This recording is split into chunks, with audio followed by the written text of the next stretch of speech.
I'd like to call the City Council meeting of September 11, 2024 to order.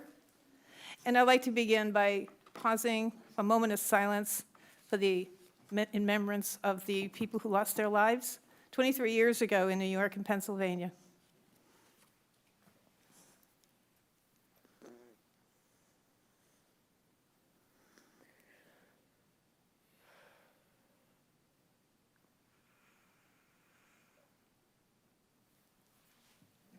Please join me in a flag salute.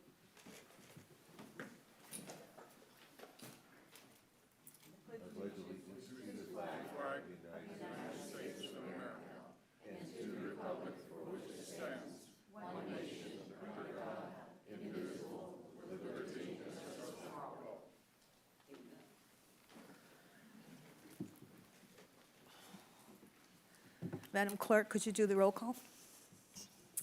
Councilmember Lopez Taff. Here. Councilmember Middleton. Here. Councilmember Schaefer. Here. And Vice Mayor Karpinski-Costa. Present. The next item is the video statement. This meeting of the Citrus Heights City Council is cablecast live on Metro Cable 14, the local government affairs channel. On the Comcast and AT&T U-verse cable systems, this meeting is closed captioned and live streamed at citrusheights.net. Tonight's meeting replays on Monday, September 16th at 9 a.m. on Channel 14. This meeting can also be viewed at the city's YouTube channel. I need to do one thing out of order. I don't think I reported out of our closed session. And so we did have a closed session at 5 to 6 o'clock, and I'm reporting out that there's no action was taken.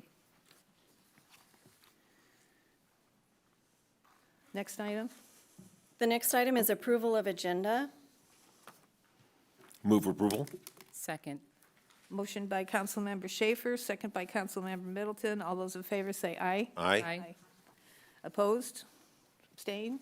Motion passes. Next item. Next item we have is presentation number 4, which is a proclamation of the City of Citrus Heights recognizing Firefighter Appreciation Month and California Firefighters Memorial Day. And we have representatives from Sacramento Metro Fire here tonight. And I've asked Councilmember Schaefer to handle this proclamation. Thank you, Mayor. I'd like to invite Metro Fire Engine Crew 21 crew Captain Brian Dupertis, Captain Aaron Wynn, Engineer Michael Duff, and Firefighter Adam Rosen to the podium to accept the proclamation, please.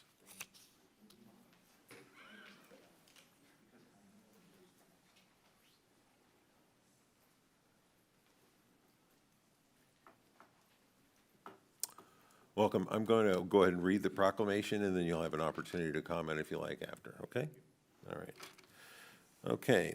Proclamation of the City of Citrus Heights recognizing Firefighter Appreciation Month and California Firefights Memorial Day.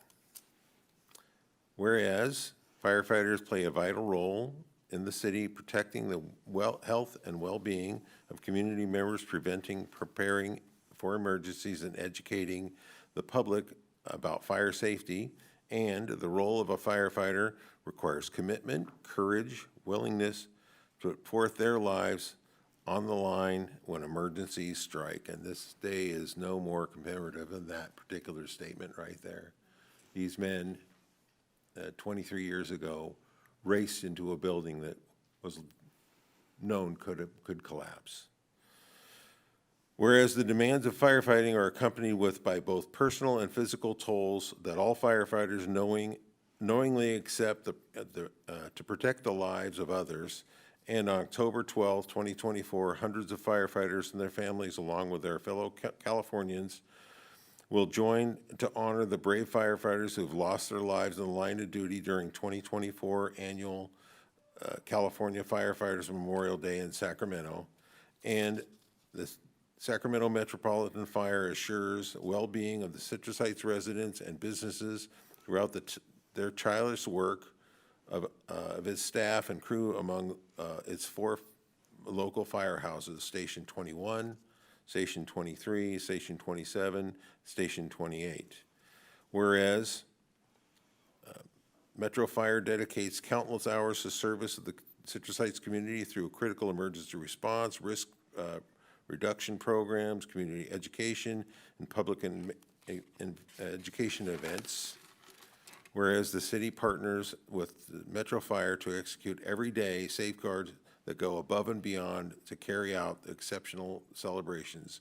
Now there be resolved that the City Council of the City of Citrus Heights does hereby recognize the month of September 2024 as Firefighter Appreciation Month and October 12, 2024 as a day to commemorate Firefighters Memorial Day, and urge all citizens to recognize firefighters who make sacrifices to serve the public. And I certainly would invite my council members to make comments if they like.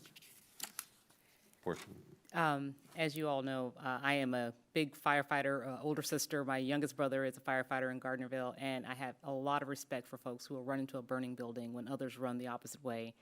And you guys have offered, some fire education to my oldest child when he, during COVID, decided to set our bathroom on fire doing a science experiment with alcohol and a candle and burn down our toilet paper hoard.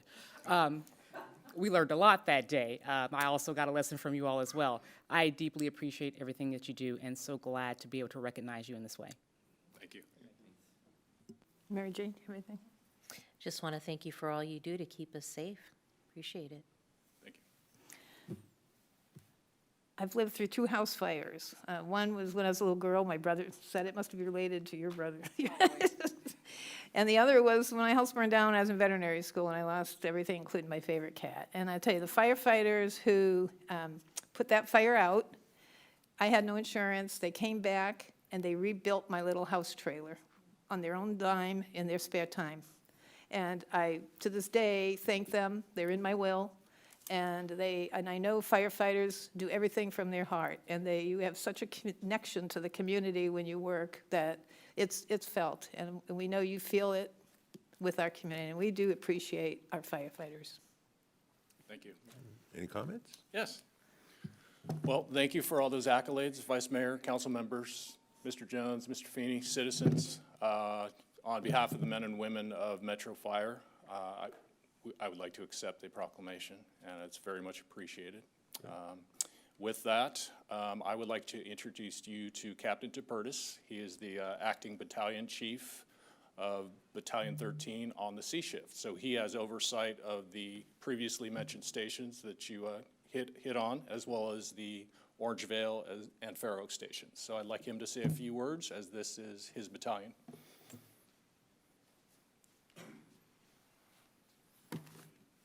Council, Vice Mayor, thank you very much for this proclamation. As you know, on this day, it is especially poignant to be receiving this. 23 years ago, almost 3,000 people lost their lives in an attack on the Twin Towers. This event shaped the future of our nation and the future of the fire service. Firefighters from Metro Fire and the Sacramento area responded and were on the ground helping New York and our nation heal from this awful day. In the days following 9/11, we came together as a nation and we realized we were stronger together. Today, we at Metro Fire continue to stand united with those around us, such as the City of Citrus Heights and Citrus Heights PD, in order to protect the community we serve. We take the example of those brave 343 firefighters who lost their lives to save others and use it as inspiration to continually serve our community. Thank you for this recognition, and thank you for helping us never forget. I will also point out that on October 12th at the memorial, we will be placing 2 names on there, firefighter Anthony Benalicia, and also Captain Randy Gross, who was a responder on Task Force 7 to 9/11 with his dog Dusty and was part of the search efforts. So it's very meaningful for us. Thank you very much. Great. We'll go down and present and do a picture. Should we go?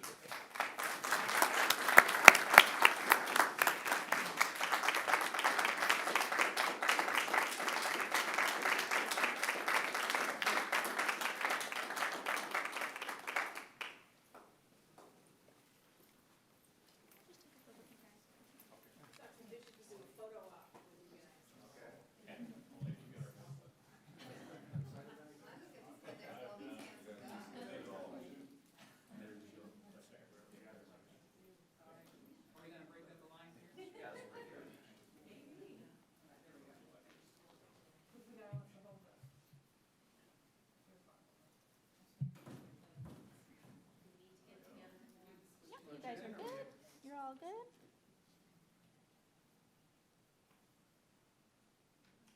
Thank you.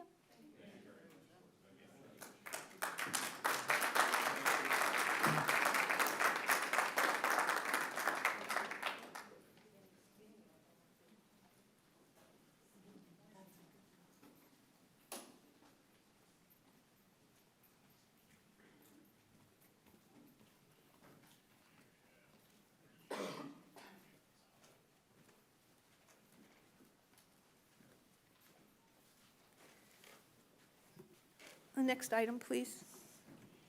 Next item is presentation number 5, recognition of Tanzu Karadmir on the occasion of his appointment as the Citrus Heights Postmaster.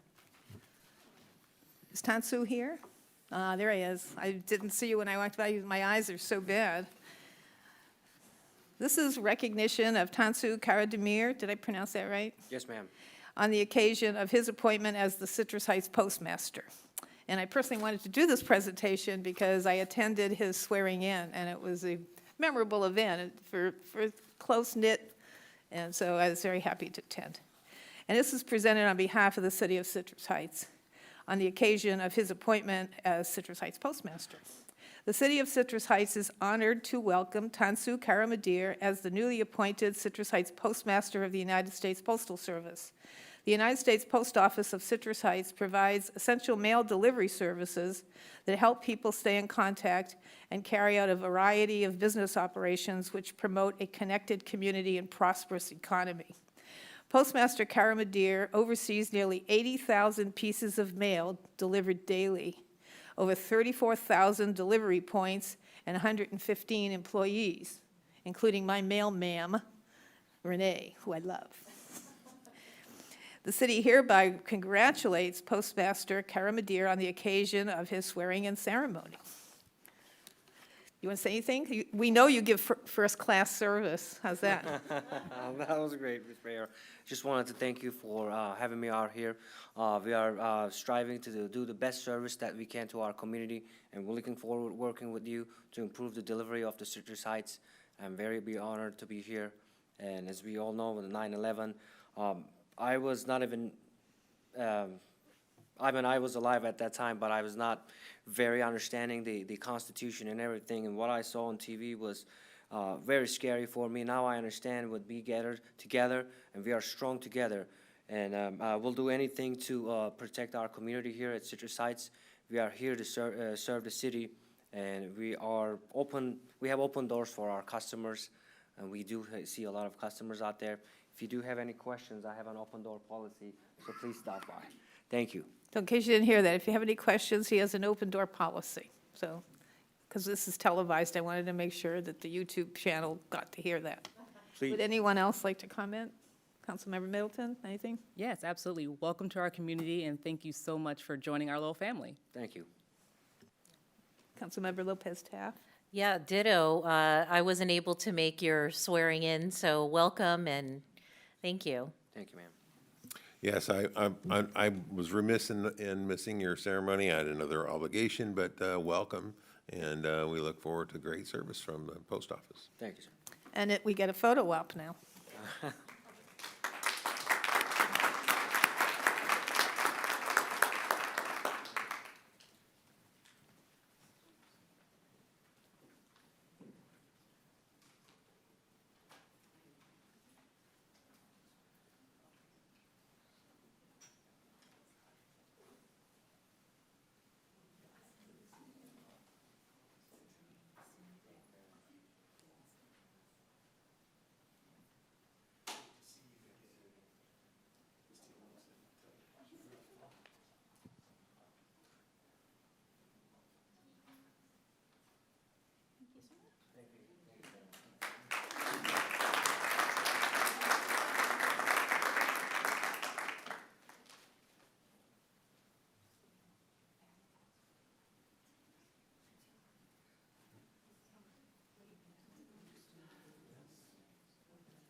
Next item, please. Next item is presentation number 6, proclamation of the City of Citrus Heights proclaiming September 15th through 21st, 2024 as National Forensic Science Week. And I have asked Councilmember Lopez Taft to handle this proclamation. All right, let's first of all invite Danielle Stevenson, the Senior Crime Scene Property and Evidence Specialist, to the podium to accept the proclamation.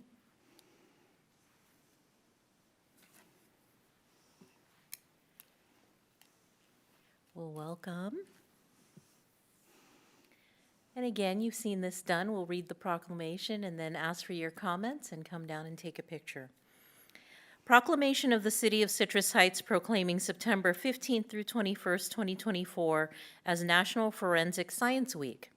Whereas the third week in September 2024 is recognized as National Forensic Science Week, a time to acknowledge and celebrate the contributions of forensic science to the pursuit of justice, and whereas forensic science service providers address critical questions in both civil and criminal investigations and trials across the United States, offering scientific conclusions based on forensic evidence that are vital to the resolution of these cases.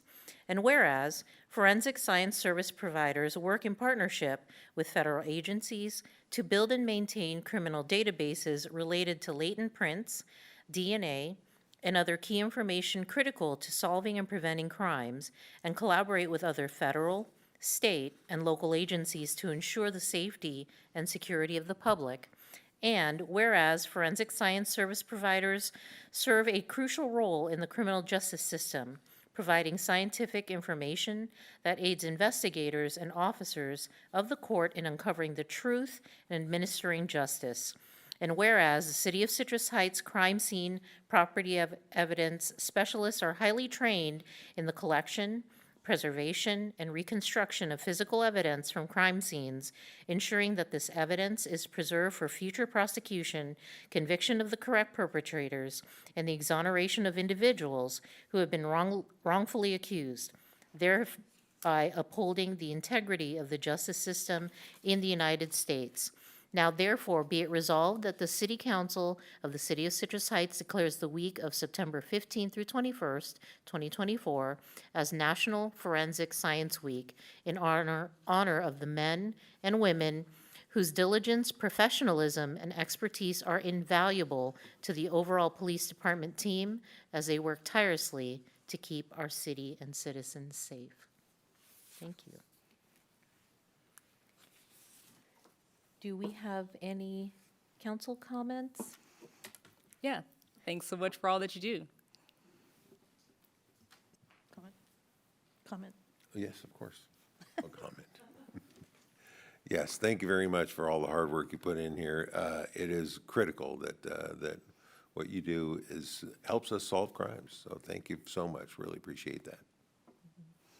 It's not a glamorous job, but it's so essential to catching the crooks, you know. But I think we have Abby to thank for in NCIS for making it more glamorous, and so it's you know, they have a University of Florida has forensic animal forensics, which you could do it online. So I don't know if it's something that I always thought if I had eyesight I would do it. It's kind of fun. Just had your head in a microscope. Would you like to make some comments? I just appreciate you guys acknowledging us. Yeah, we work hard, we look tirelessly, but we love our job. It's fun. You know, we can't make it look fancy and fun, but it's fancy and fun to us, so we appreciate it. Vice Mayor, members of the council, and city manager, thank you for honoring them. This team that we have is fantastic. We're extremely proud of the work they do, and they come to work every day with a smile, whether they've been up all night on a case or not. And they come, they work hard, they work great as a team, and it's a team of 3 full-time, and we just got 1 new part-timer working with us. And they also do our property and evidence tech-related stuff. So that means any of the evidence that's booked in, they manage that as well. And the team is fantastic. And so I'm very honored to be here with them, and thank you very much for honoring them tonight. Well, thank you, and we'll come down for our picture.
Next item, please. The next item is public comment, and if you wish to address the council during the meeting, please fill out a speaker sheet and give it to myself, the city clerk. When you are called upon to speak, step forward to the podium and state your name for the record. Speakers are limited to 5 minutes each, and the mayor has the discretion to adjust the allotted time. There is a countdown display that will flash red at the end of the allotted time. Consistent with the Brown Act, the council is prohibited from engaging in a discussion or taking action on any item not appearing on the agenda.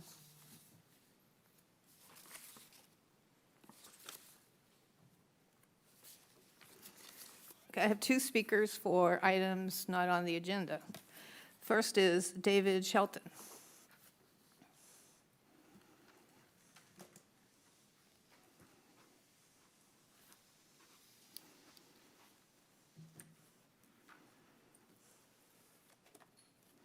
My name is David Shelton, and it's always nice to follow the honoring of people for weekly things and get people in photographs and that.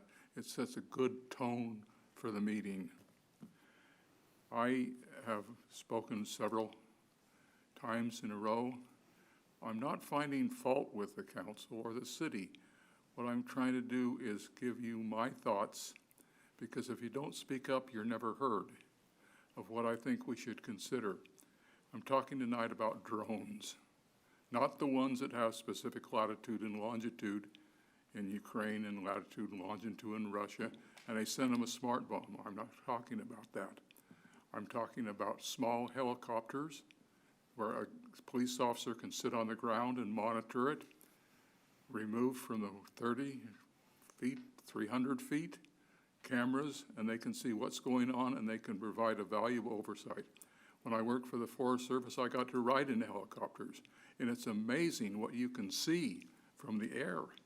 It's things that are not in the ground, you can't see them, but in the air, half a mile away, you see something, and you can be on it. I think it's the way that law enforcement is going to go, because we've seen a lot of activity lately, particularly in BCAF, Texas, where they had this shooting and they used a drone in the manhunt there. And then I don't know if it's one drone per shift for the police department, or maybe 3 drones per shift, or maybe they could have something like the 4th of July. I'm still up on fireworks because I think the New Year's is going to be something we haven't seen. I mean, the 4th of July here was something else. I sat in my driveway and I watched fireworks for 20 minutes go 200 feet in the air and fly over houses and into the green belt, and I was really worried that my house would be burned down by these yahoos shooting fireworks into the green belt. Got to give credit to Park and Rec. They came in and they trimmed everything down to where the ground is stubble. So right now, we're not going to get any fires there. What I think too is that drones allow you a perspective, not only for fireworks. People don't want to interfere with people who are lighting fireworks. With a drone, you can sit off some 300 feet in the air, look down, see where they're coming from, see what they're doing, seeing where they're getting the fireworks, and you don't have to interfere. Plus, you can make a movie of it, and that gives you something you can put in court and prove that. That's why I think it's the way of the future for a lot of law enforcement things. Pursuits in Citrus Heights, we don't have many of those, but sometimes when you have a helicopter like in Sacramento following, or the CHP following, it's much safer because they can see where they're going. And if they get out of the car and run away like they always do, you can see where they're going. And also, it's good for, I think, for public gatherings. I mean, Sunday Fun Day is coming. And that would be something where you could observe the people and see if there were any problems developing and respond quickly to potential problems. Not saying we're going to have problems, but it gives you an eye in the sky that you don't have without a drone. Cost, I have no idea what the cost is. We have got a lot of military equipment, the big tanks, I call them, that we purchased, they were given to us by the government, that we can do something there. Family disputes, a lot of family disputes, you go, and that's a very dangerous thing for a police officer. With a drone, you can park the drone over the house, watch it for half an hour, maybe an hour, see what's going on, see what's happening. That'll give you an insight into what to do when you go in. You don't walk in blind. And I think that's really a benefit of drones. And then there's also the idea of red light cameras, or when we're starting now to get intersections where we're having more accidents. And drones would allow you to sit off and watch and see what's happening in the intersection and maybe save a life or two. Conclusion, I will keep bringing up what I think should be considered, because I look at the end of the session and it says members of council making suggestions, and there's nobody making suggestions. So there's got to be things that they're thinking about. Anyway, thank you all. Thank you, David. Good timing. The next speaker I have is Natalie Price. If you can find her. All right. You're looking Hello. good. Thank you. Hello, Vice Mayor, council members, city staff, and neighbors. It's been a while since I got to stand up here, I believe prior to summer, so the first thing on my notes here is say thank you for sending you to Noosa. Thank you for sending me to Noosa. I was fortunate enough to go last year, and I brought back Good Neighbor Week, which is coming up here, and that is extremely exciting. I'll touch on that in a moment. This year I didn't bring back a big project, not an engagement event. I brought back a question, and it was posed to me in the form of a survey in a classroom at Noosa. What is your city known for? And I sat there.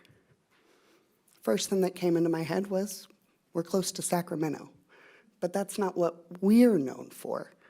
And then the Sunrise Mall popped in my head, and that's the eyesore that everybody yells about. That's the half-vacant building that we're all striving to get full. I don't want to be known for that. So it was, what are we known for? And I brought the question back to Reach, and Reach sat there with the same answers. And then we started talking about our neighborhoods and how strong our city is because of our neighborhoods and the way that that's embedded in the fabric of our community. And then how in our neighborhoods we have great new trails and we have a park system that is fluid throughout our city. And we started talking about what our city can be. And Reach is going to hold a strategic retreat so that we can further discuss what we want to be known for and how we as residents can support such a vision. And I wanted to share that that's what we brought back from Noosa this year. I think that that is exciting. But back to Good Neighbor Week. Good Neighbor Week is coming up September 28th to October 4th, and every resident right now can go to www.chgoodneighbor.com. You will be able to nominate a good neighbor, recognize them for what they do to make our lives better in this community. Come September 28th, you will be able to register an act of neighboring. That button's a dead button right now. You can also learn about Good Neighbor Week, the different activities we'll be offering. We have Good Neighbor Saturday. We're still striving to get a citywide yard sale. This year we have on our website a site where everybody can put in their address if they're participating, so everybody can see where the sales will be. We also have Fun Friday, which will be October 4th, and Park Oaks Neighborhood Association, or area, is hosting a movie night at Brooktree Park, and the whole city is invited to come watch The Nightmare Before Christmas. So please think about participating in Good Neighbor Week. And while I have 1 minute and 30 seconds left, I want to just thank all of the Reach board members, all of the board members of the neighborhood areas, and all of the many, many, many community volunteers that make up our city. There are times that our residents don't understand we're all volunteers. We're out here giving of our own time, often our own resources, and taking that time from our families, just so that we can help improve quality of life here in Citrus Heights. And sometimes we're met with people that don't understand that we're volunteers, and I just want them to be a little kind. And if they don't think that we are doing the job the way they would like to do it, I offer them to come and share our meetings, share our energy, and volunteer with us. So please be kind, Citrus Heights, and thank you. Would you give us that website again that you said? Yes, www.chgoodneighbor.com. Thank you, Natalie. And Reach will have a booth at Sunday Fun Day, so if you have questions, come on by and say hello. Is Sunday Fun Day in that week of Good Neighbor Week? It is the week before. Okay, okay.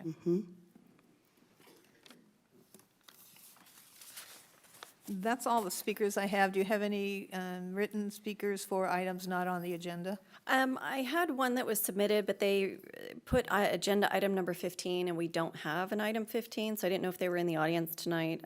Simone Johnson. But staff has reached out to them regarding their comments, and so I just wanted to see if they were here for the Okay. meeting. You can't get a clue from the, is it a written? It was regarding solid waste and for community members to aid in the Tier 1 and Tier 2 food generator, food recovery. You could read it because it's not on the agenda. But it was just a recommendation to add a no-cost sign-up for community members to aid in the Tier 1 and Tier 2 food generator, food recovery requirements with measures to support contact of approved community members. And so we've put them in contact with General Services staff. Okay, sounds good. So I'll save the other speaker sheets for the items as they come up. And let's just move on to the next item. The next item we have is a special item number 7, selection of mayor and vice mayor.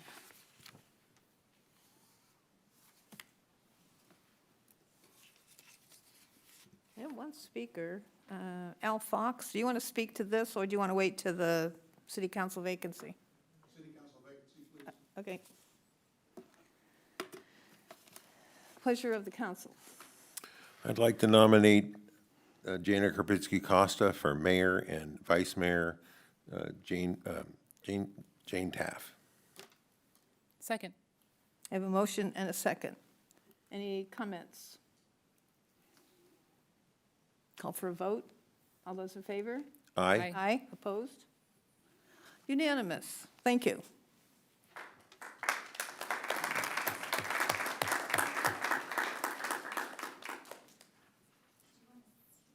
Oh, I don't care what you do with that sign. Just don't make me Brett Daniels. Do I have to move? I have to move my... No, I'm going to stay right here. I did enough jumping up and down for those photos, so we're just kind of... Okay. The next item, Al, do you want to come and speak? Are you going to call it officially before I come up? You're going to put it on the recording officially before I come up? I couldn't hear what you said. The next item is item number 8, and the subject is city council vacancy. And I do have a brief staff presentation, so I Oh, can really? give a brief staff presentation on this item, and Do then... you want to hear the staff presentation, or do you want to make your comment? No, I'll wait for the staff presentation. I think it would be appropriate. Thank Okay, you.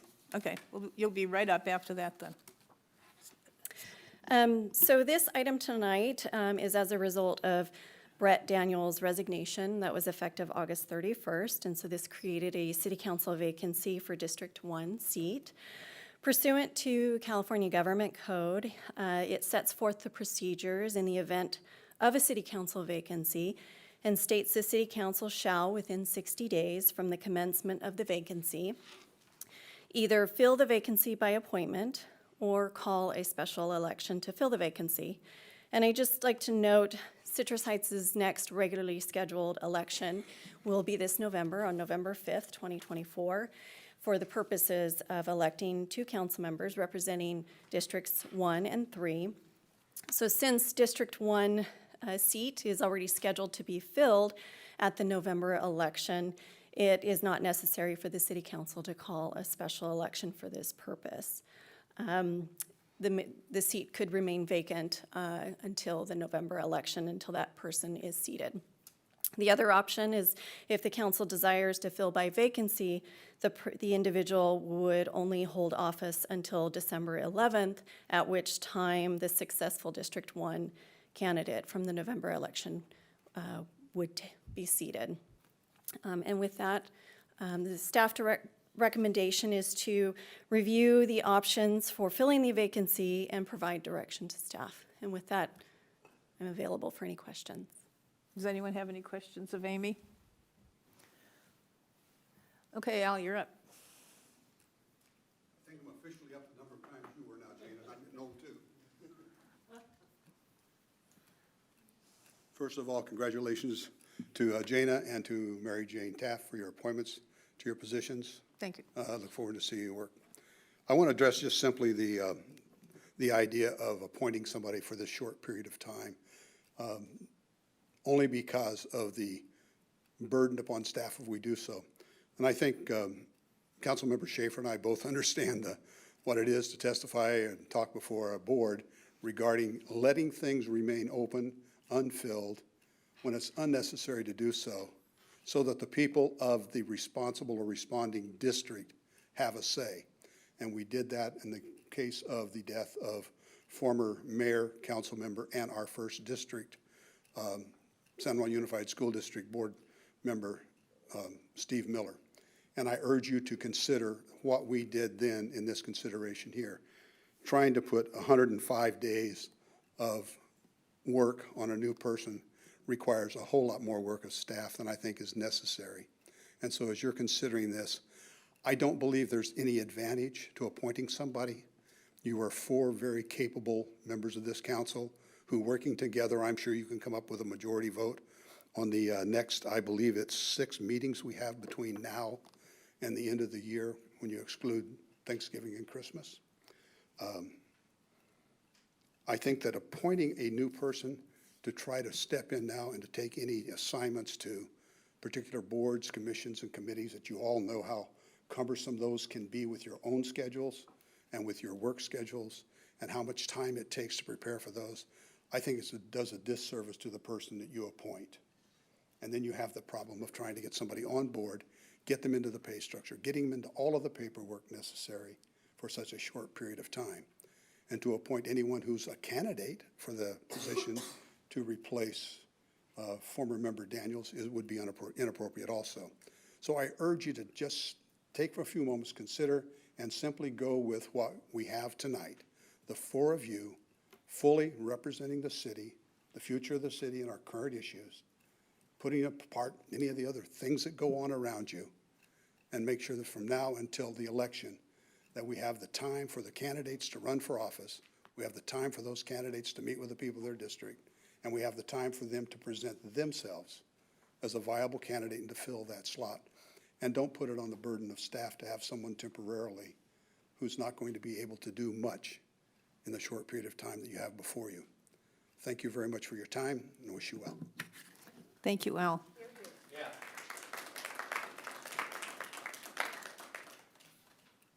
Discussion time. The time? Discussion time. Oh, discussion. Who wants to start? Portia? why don't you- I'll start. Mr. Fox, I deeply appreciate your comments, and I have to say I wholeheartedly, I agree. I think that between the four of us, barring, anything catastrophic, we can handle this, and I would hope that my colleagues would all agree, and waiting to see what else you all have to say. I agree. I see no point in appointing anyone right now. Mary Jane? Yeah, I also concur with my colleagues here. There truly is no point, and we have a great election underway and viable candidates for the district, so I think we should chug along just fine. And I want to say, too, that all of Brett Daniels' appointments had alternates. And so Portia's the alternate to his appointment to the Air Quality Board, and she's taken on the Air Quality Management District as the alternate. I've taken on Sacramento Transportation Authority as the alternate, and Councilmember Schaefer is doing the RT, Regional Transit alternate, so all of the boards are covered. Was a committee of one when I went to the Quality of Life Committee. I was a committee of one, but, because he was on that with me, but that's okay. I don't think we'll be having any other committee meetings, so we're good to go. So I think I agree that all four of us can handle it. We're pretty good together. Well, then, if that's the case, I'll move that we keep the seat vacant for District 1. Second. Motion by Councilmember Middleton, second by Vice Mayor, isn't that good? Mary Jane Taft, and all those in favor? Aye. Aye. All those opposed? Abstain? Motion passes. Next item, please. The next item is comments by council members and regional board updates. Make sure there's no more speakers. Vacancy, no. I'll start with Councilmember Middleton. Thank you, Mayor. Let's see, we'll start with today and work our way backwards. This week, today I went to the 9/11 Remembrance hosted by the Sylvan Cemetery District and attended that with Councilmember Schaefer. It was a very moving ceremony, and we recognized our first responders there. On 9/9, there was a community meeting hosted by our local our state assembly member and state senator, a very robust conversation that I was happy to listen in on. 9/6, I attended the Sacramento Regional Justice Center annual gala with our current mayor and vice mayor, which was a lovely time, and we got to reconnect with a lot of folks throughout the region, as well as hear compelling stories about why it is so important that we continue to support the work that the Regional Justice Center does. 9/5, I was at the 15th Annual Multicultural Business and Career Expo, which is hosted by Russian American Media.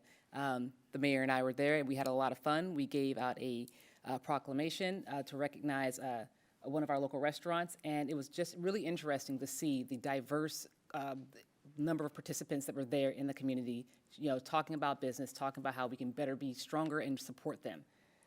And on Labor Day, 9/2, I volunteered at Loaves and Fishes to help feed our unhoused population, which was very eye-opening. And I recognized that by standing there, it was my first time doing it, there are so many individuals who look just like the people sitting in this room. They're young, they're old, they're different. Some of the folks couldn't even speak English.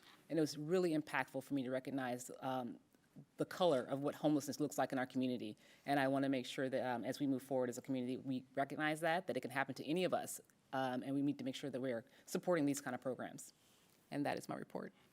It's nice that you went to Loaves and Fishes. That's nice. Councilmember Schaefer. Well, thank you, Mayor. So it's been a busy week. Right after Labor Day, I attended the RT introduction of the low floor, brand new cars for RT.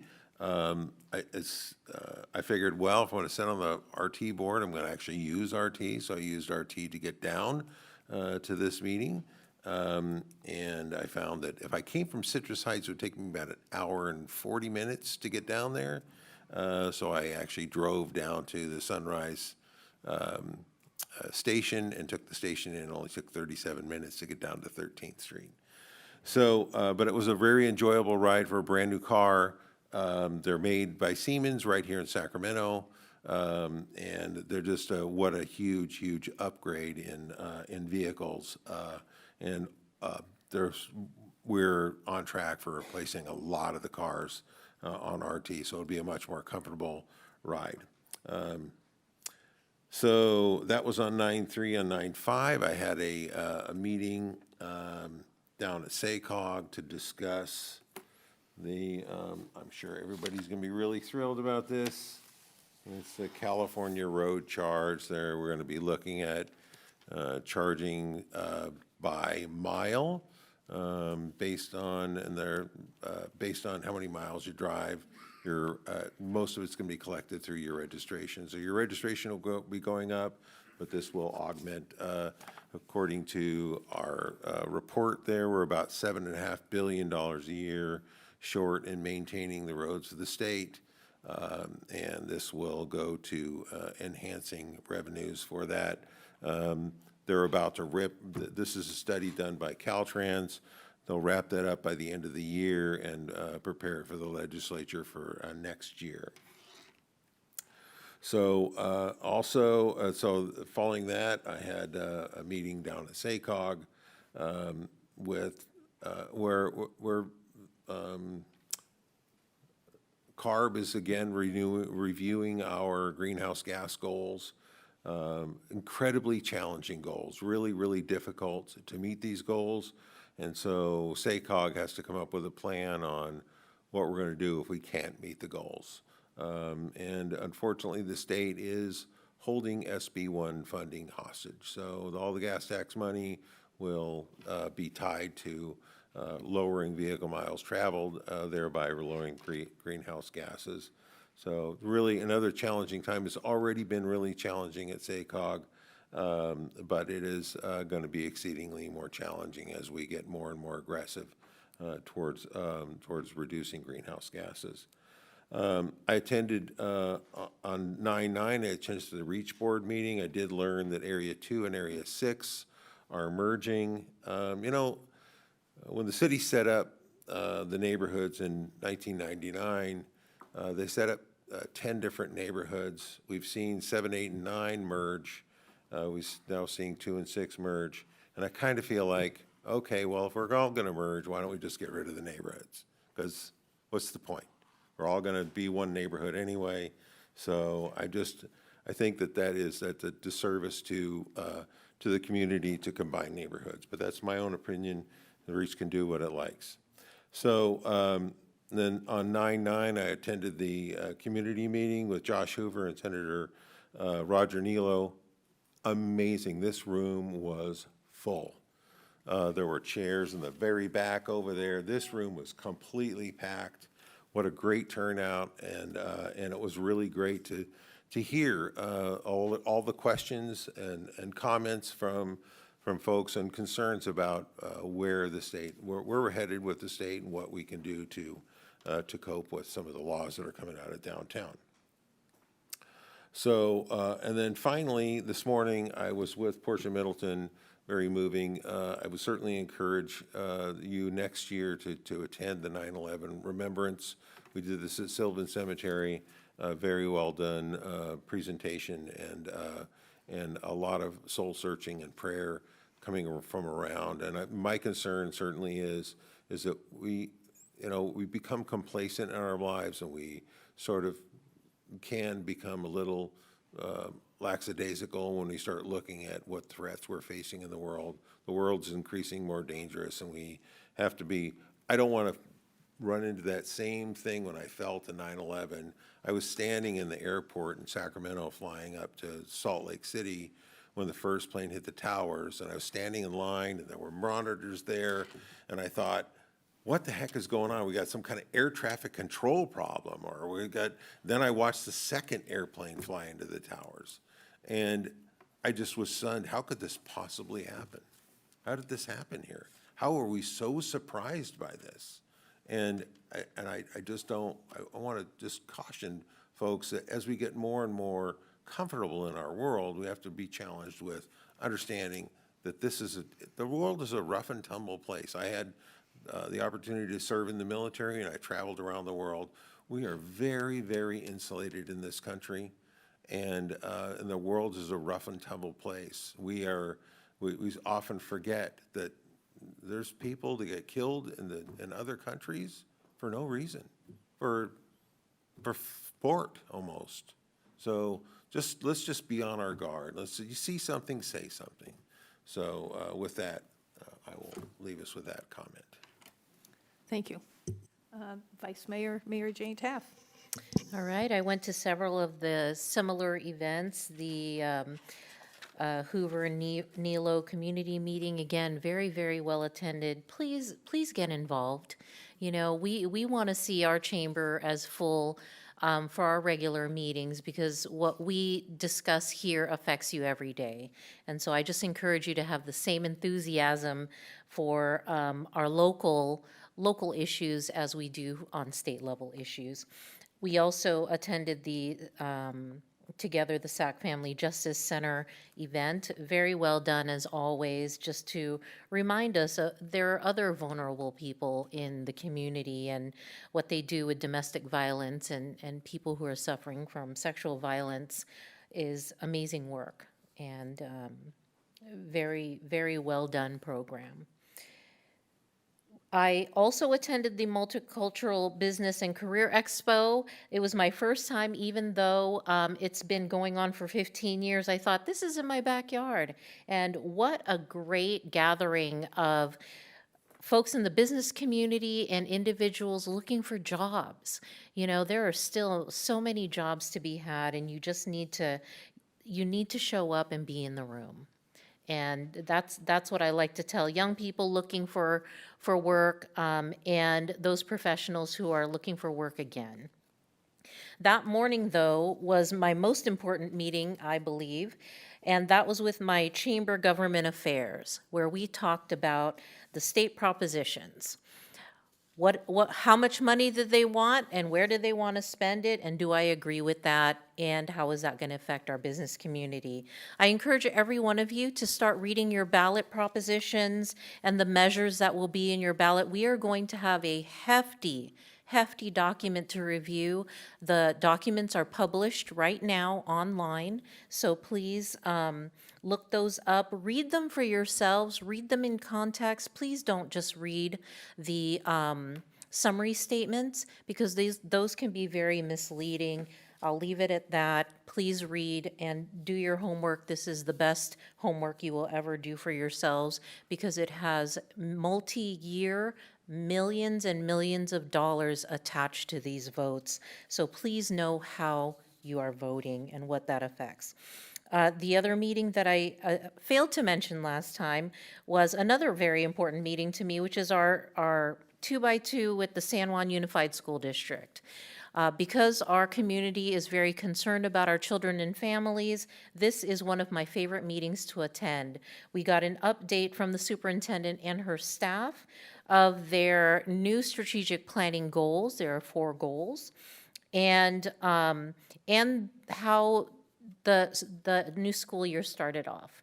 It sounds like we have a great increase in Citrus Heights of enrollees, and that is something to celebrate in our community. I think it's super important when we start bringing back our students back to Citrus Heights schools.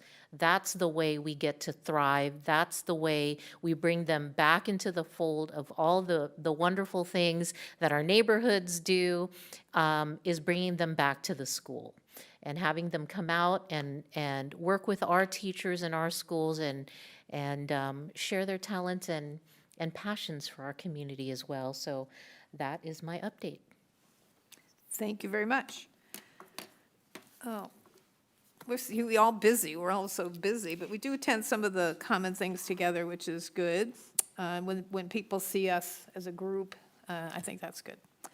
So I did too attend the Multicultural Business Expo. It was my first time there. I'm trying to learn Russian, so I think I impressed them a little bit with my pig Russian. And I think for me, I did present the proclamation to Caravan Restaurant, which is an Uzbeki cuisine that's up on Sunrise and Antelope. Yep, right around there, across from that, yep. It's there, on the northeast corner. But to me, the big highlight of it was this Russian guy who sang God Bless America. It started in my toes, and it went all the way up. I'm still chills thinking about it. That guy was incredible. And in the background, they had, a picture of America. And it was just all so, yeah, that was nice. Inspirational. I did, on the same note, go to the Polish Festival, which I've been broadcasting, on that Saturday. Met a couple there, because I had extra food tickets, and I says, here, because I've had enough. And she says, oh, we just went to the Romanian festival. And when you think about the wonderful cultures we have in our vicinity, how we celebrate just not, it didn't used to be that way when I was a kid. It's just nice to be able to celebrate the Multicultural Business Center, all these various festivals that celebrate the various cultures. It's just great. It's nice to introduce children to those cultures because they grow up knowing that they're just not isolated. I went to the Family Justice Center. They're a very worthy organization. They support all the victims of crimes in various ways, and the city is a sponsor, and so we were happy, the three of us, to represent. Poor Councilmember Schaefer was not feeling well, so he couldn't go where he would have. Went to the Hoover NELO meeting, and it was, every chair in this room was full, and what Vice Mayor Taft says is true. We used to have meetings that were full in our chambers, but people cared about what was going on around them. But I'm not sure how they get their information now. They should come here and get it firsthand. Maybe the neighborhoods could have a thing where they, get the people to attend. That would be nice. And then on Monday, I did Monday with the mayor as vice mayor. I filled in for absent former Mayor Daniels. And I just want everybody to know that will continue throughout my mayorhood. So on Monday mornings from 9 to noon, and David, you've been there, it's fun. You get a cup of coffee. We used to have muffins till they got stolen. Anyway, we'll meet there Monday. It's like some cities have their council members have office hours, and this is the best we could do. If I can't be there, I'll ask for other people to fill in, but you'll always have a voice there to talk to and bring up your problems that are sometimes difficult to do in this setting, so you can definitely come on a Monday morning between 9 and noon and spew. I had a meeting with Chief Turcotte.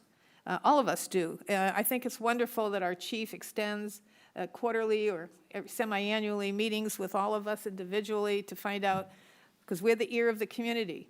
So if you have issues that you tell us about, we relay it to the police department, some of your concerns. So don't hesitate. We're the go-between sometimes between you and the next step up.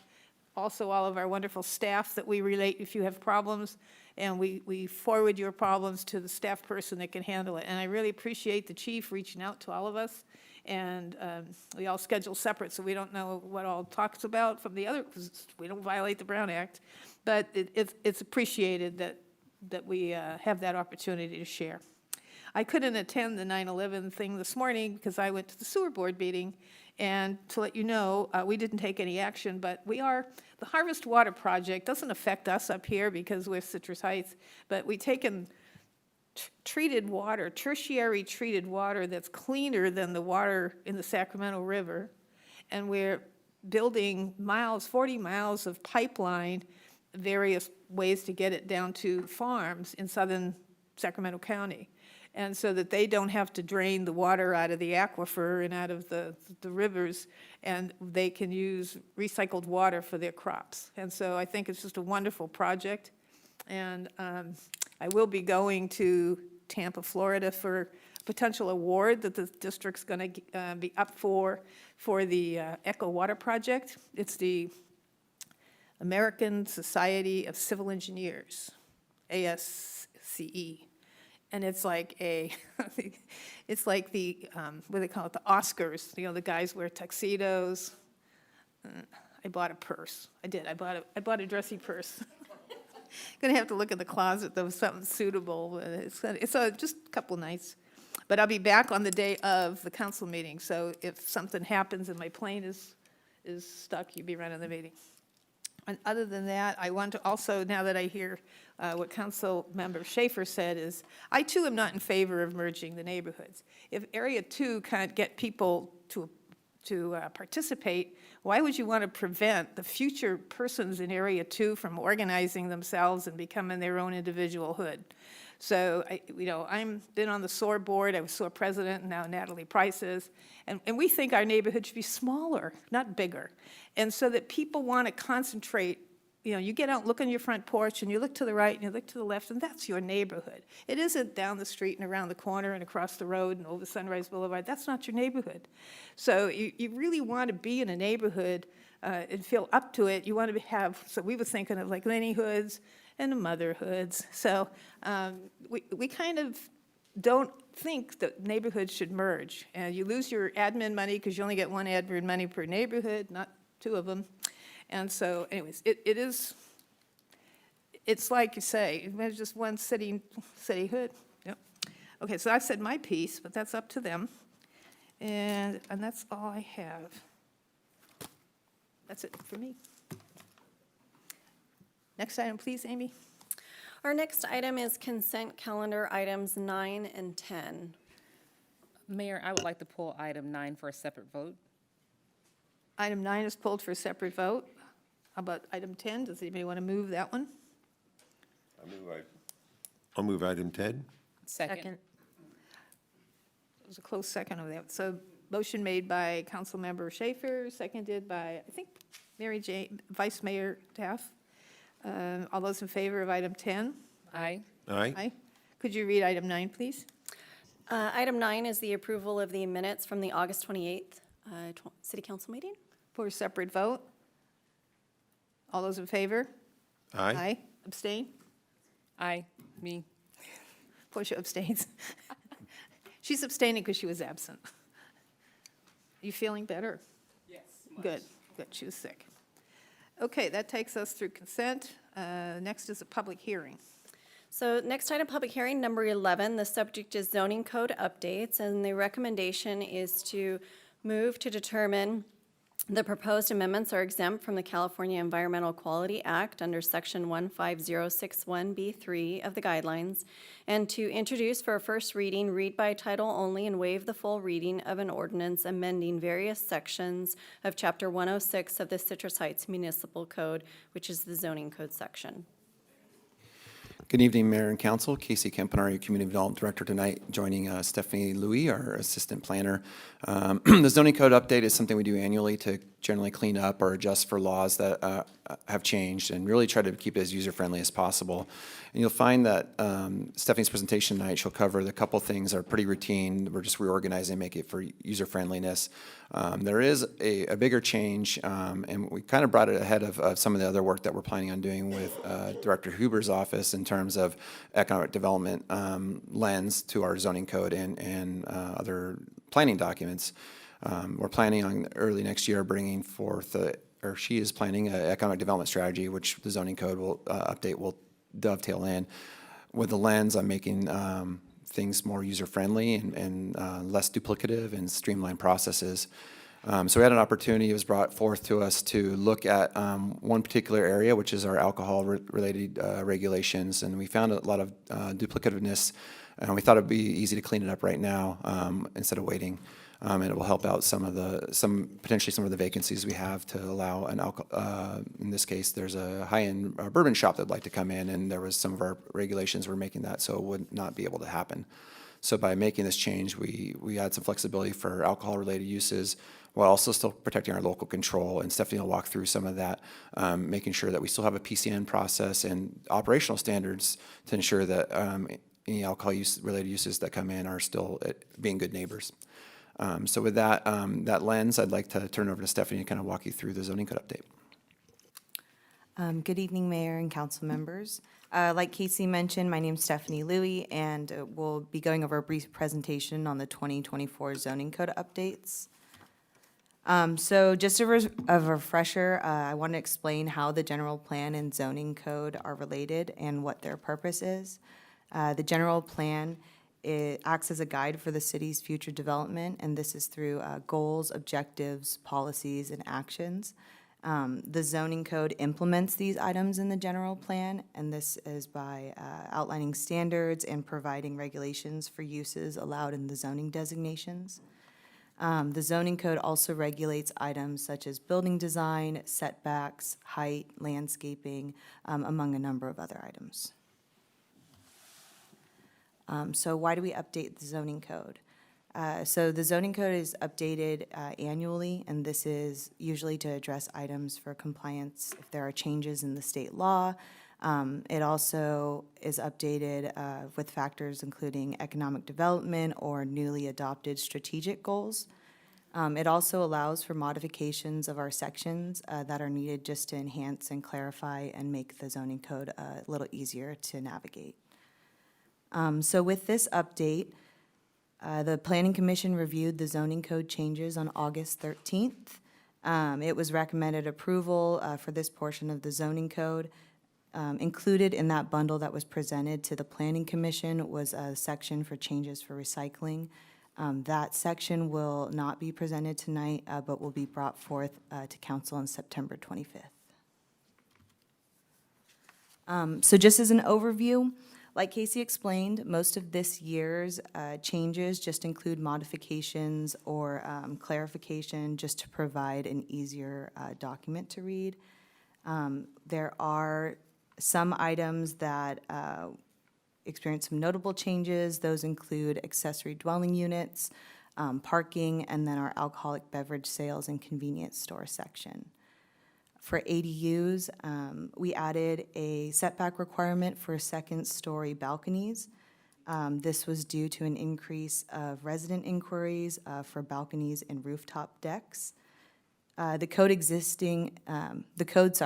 existing standards for second-story windows. We just didn't have standards for balconies. So we added a 10-foot setback to the rear and the side for ADU second-story balconies. And this is consistent with what's existing with two-story additions for single-family homes. The changes in the parking section, there are no new regulations that were added. Most of this was just an unbundling and clarifying just existing standards just to make it easier to read. The most notable change to the zoning code comes with the changes made to the alcohol beverage sales and convenience store section. These changes were made to eliminate duplicative processes when it comes to review of alcohol uses. It also retains the city's discretion for review through the PCN process. So with that, we're just going to dig a little deeper into the alcohol beverage sales changes. I wanted to go over what our current process is and how the proposed changes eliminate overlapping review of applications when it comes to our current use permit requirements, and then when it comes to ABC's current review process. So alcoholic beverage sales are already highly regulated, and the city's use permit process overlaps with what ABC already reviews. We've noticed that our current regulations have limited potential economic opportunities within the city's commercial zones. Our hope is that these changes will streamline the application process and then again eliminate the need for repetitive review.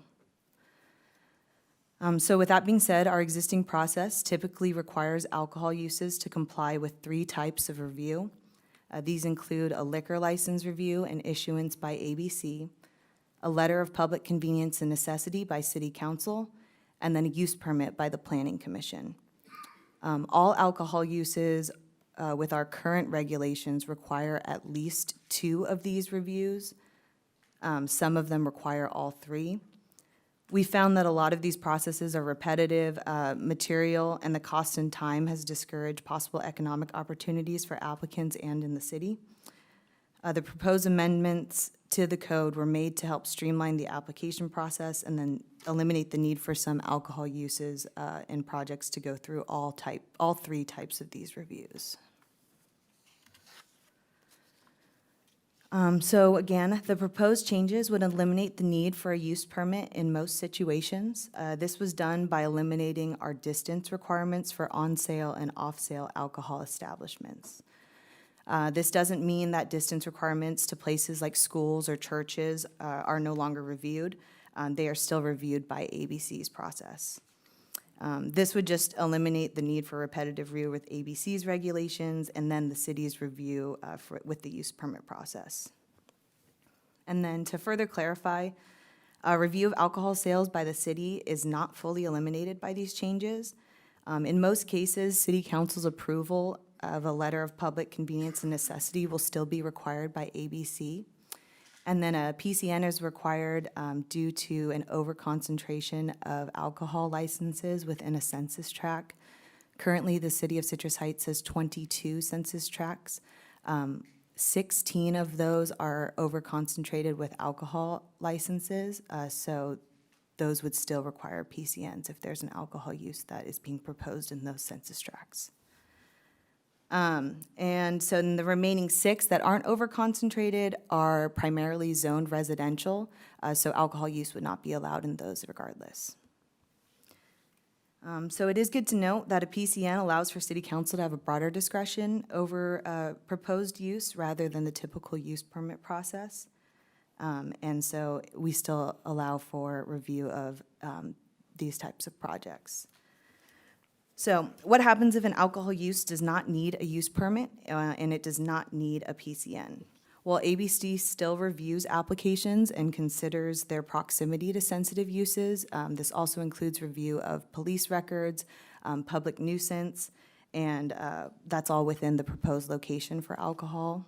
And on top of that, the city still has the ability to protest any ABC license requests submitted to ABC. So along with the proposed changes, with the elimination of the distance requirements, we've proposed a set of operational requirements. These changes include specific hours of operation as well as increased security measures.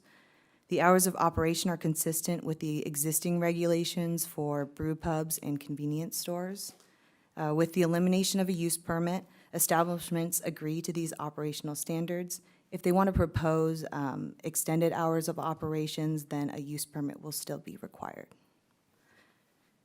These operational requirements are put into place to provide an appropriate level of protection for the city, and they still allow for future economic opportunities. And again, these changes don't fully eliminate review of alcohol uses. The intent is just to eliminate repetitive and excessive review.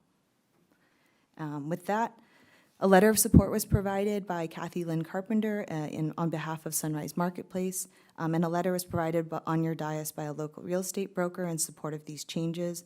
This would hopefully help provide the opportunity to allow for more business opportunities within the commercial centers in our city.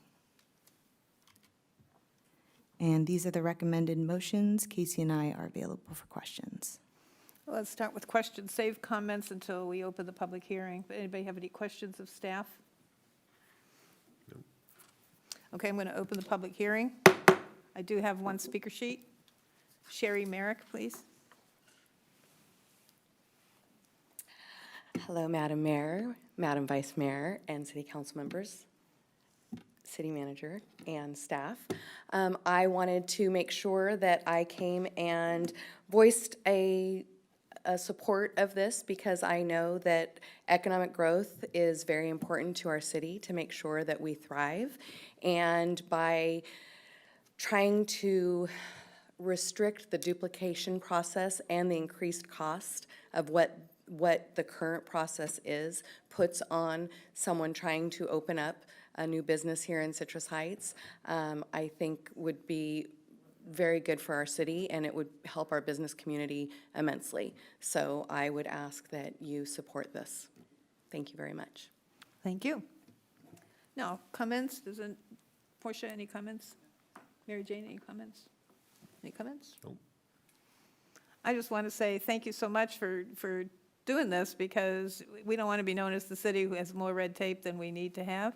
And since we are trying to attract more breweries, because we do love our breweries, it'll be easier. And I appreciate the businesses giving their input to this. And we didn't receive anything in opposition to it. So with that, I will close the public hearing unless there's anyone else wants to come up and say any words. Then I close the public hearing. Anybody motion one? I'd like to motion 1, move to determine the proposed amendments are exempt from the California Environmental Quality Act, CEQA, under section 15061B3 of the guidelines, and, do we need to do that separately? Okay, so that's my Second. motion. Who said second? Motion made by council member, what's your name? Schaefer. I'm going to wake everybody up. And seconded by Vice Mayor Mary Jane Taff. All those in favor, say aye. Aye. Aye. Any opposed? Abstain? Motion passes unanimously. How about motion 2? Motion 2, I move to introduce the first reading, read by title only, and waive the full reading of ordinance number 2024 as shown in attachment 1, an ordinance of the City Council of the City of Citrus Heights amending various sections of Chapter 106 of the Citrus Heights Municipal Code zoning code section. Second. Motion made by Councilmember Schaefer, seconded by Councilmember Middleton. And I just want to say before we take a vote, this does not include the section on recycling. So if you go to the city's packet and you look at this staff report, and the attachment 1 is all of our zoning code updates, but it also includes recycling. That will be a separate item at a later date. So with that, motion 2 moved and seconded. All those in favor, say aye. Aye. Aye. All those opposed? None. All those you abstain? None. So we're good. Motion passes. I think we got everything. Next item, please. Next item is item number 12 on the regular calendar. The subject is approval of Economic Development Support Fund grant request by the Citrus Heights Chamber of Commerce. The recommendation is to adopt a resolution approving a $25,000 grant to the Citrus Heights Chamber of Commerce from the Economic Development Support Fund. Good evening, Council. I'm Megan Huber, Economic Development and Community Engagement Director. Council has considered this item and approved it for well over a decade in various forms. It is our annual partnership with the Citrus Heights Chamber of Commerce. In over a decade, the City of Citrus Heights has served as a top-tier sponsor, which gets privileges in marketing and promotion and co-sponsorships across the board, which we appreciate. And then a handful of years ago, we added a second component to this request to help cover the costs of renting the Citrus Heights Community Center in order to host chamber monthly luncheons. This has definitely proved to be a huge benefit in that they were previously hosted outside of city limits, and this allocation allowed us to bring it inside of city limits. You'll find one additional component this year of this request, and that is a third request to help the chamber relocate to a more prominent and visible office space in our Sunrise Marketplace. So in total, this request is $25,000 through our Economic Development Support Fund. It has been reviewed and approved by the Quality of Life Committee, and it's here before you this evening. Staff recommendation is full approval, and we do have a short presentation for you as well by the Citrus Heights Chamber of Commerce. And at this point, I would like to invite Sherry Merrick up to the podium. Once again, Madam Mayor, Madam Vice Mayor, City Council members, City Manager, and thank you, City staff. So most of you know that I was a part of the Folsom Chamber of Commerce for over 5 years. I was serving as their COO and gained extreme amount of knowledge by working with that very successful chamber, and I'm happy to say that I've been able to bring that knowledge here to Citrus Heights. I'm very excited for the future of our business community here in Citrus Heights. I do want to state some of the things that we've been able to accomplish in my 6 months of being here. Yes, it's only been 6 months. Might feel like 5 years already, but it's only been 6 months. One of the things is in 2023, we had a net growth of 17 new members join our chamber. As of August, the end of August, we've had 52 new members join this year, and we are continuing that trajectory. And I believe that, as Megan had mentioned, us having a more prominent location will only benefit that growth. So this is a list of the new members to date. We've got some really great people that had been a part of our organization that left, unfortunately, and now they have returned back. They've seen that leadership has changed, and maybe we are taking things in a positive direction. So they've wanted to realign their businesses with our organization. We do have our same programs that we've had in the past. However, we have added additional programming. We do a squeeze of the week where we will highlight one of our chamber members to just give them a little bit extra love, because we love our members so much. We don't just hug them, we give them a squeeze. We also do our Business Crush, which is where we invite all of our membership to come and congregate at one of our local businesses to show them some support, especially if they might be having challenges and they just need a little bit more love, a little bit more exposure. We're doing that. And then I'm happy to state that next year we are going to be adding a couple of new components. One of those is going to be our Access Citrus Heights Luncheon. That is something that I want to bring to our business community, where our business community actually has access to the leaders in not only our city, but our region and our state. I feel it's very important for business owners to be able to talk to the leaders that are making decisions that are affecting their business. So that will start in January. We will also be working later on this year with Junior Achievers. We are trying to bring an exciting new entrepreneur program to our youth, where we are going to reach out to our high school and get people to participate and tell us what kind of job or what type of business they would like to have open. In the spring of 2025, we want to hold a Shark Tank type of an event where those students will be able to come and pitch their ideas, and whoever is the winner, they will actually get an investment from the event. And then hopefully, Junior Achievers is doing this around the region, and then our winner will be able to go to a regional level and compete as well. And then one big thing that I really am excited about, especially I'm seeing the need for it during this election cycle, is I really want to bring back Leadership Citrus Heights. We had a Leadership Folsom, and I was a graduate in 2023 and found it extremely invaluable to actually be able to learn what it takes to run a city. And I feel like by having that, it will reach out to our younger generations and let them know, hey, if you don't get involved, we're not going to have a city council in the future.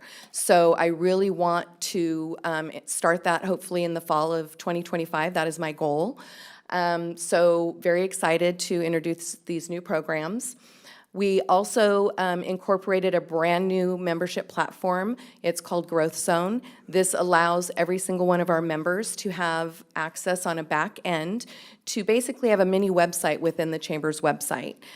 They can add their photos, they can add logo, they can add video, they can add keywords. If they have a special, they can add it to our Zesty Chamber promos. If they have a job opening, they can post that to our community job board. That will be living on our website. If they have an event, they can actually submit their event to our calendar website, or our website calendar on our website. So this just will allow more benefits to chamber membership other than, well, you have to attend an event in order to feel like you are benefiting from being a part of the chamber. Also, I've worked very hard to continue my strategic partnerships that I grew over in Folsom. I've now spilled them back over here into Citrus Heights. I do sit on the SMUD Business Advisory Council. I've been able to speak at one of our local neighborhood associations. I meet twice a month with our Economic Development Director, Megan Huber. I have collaborated with several of our neighboring chambers, and we will continue to do different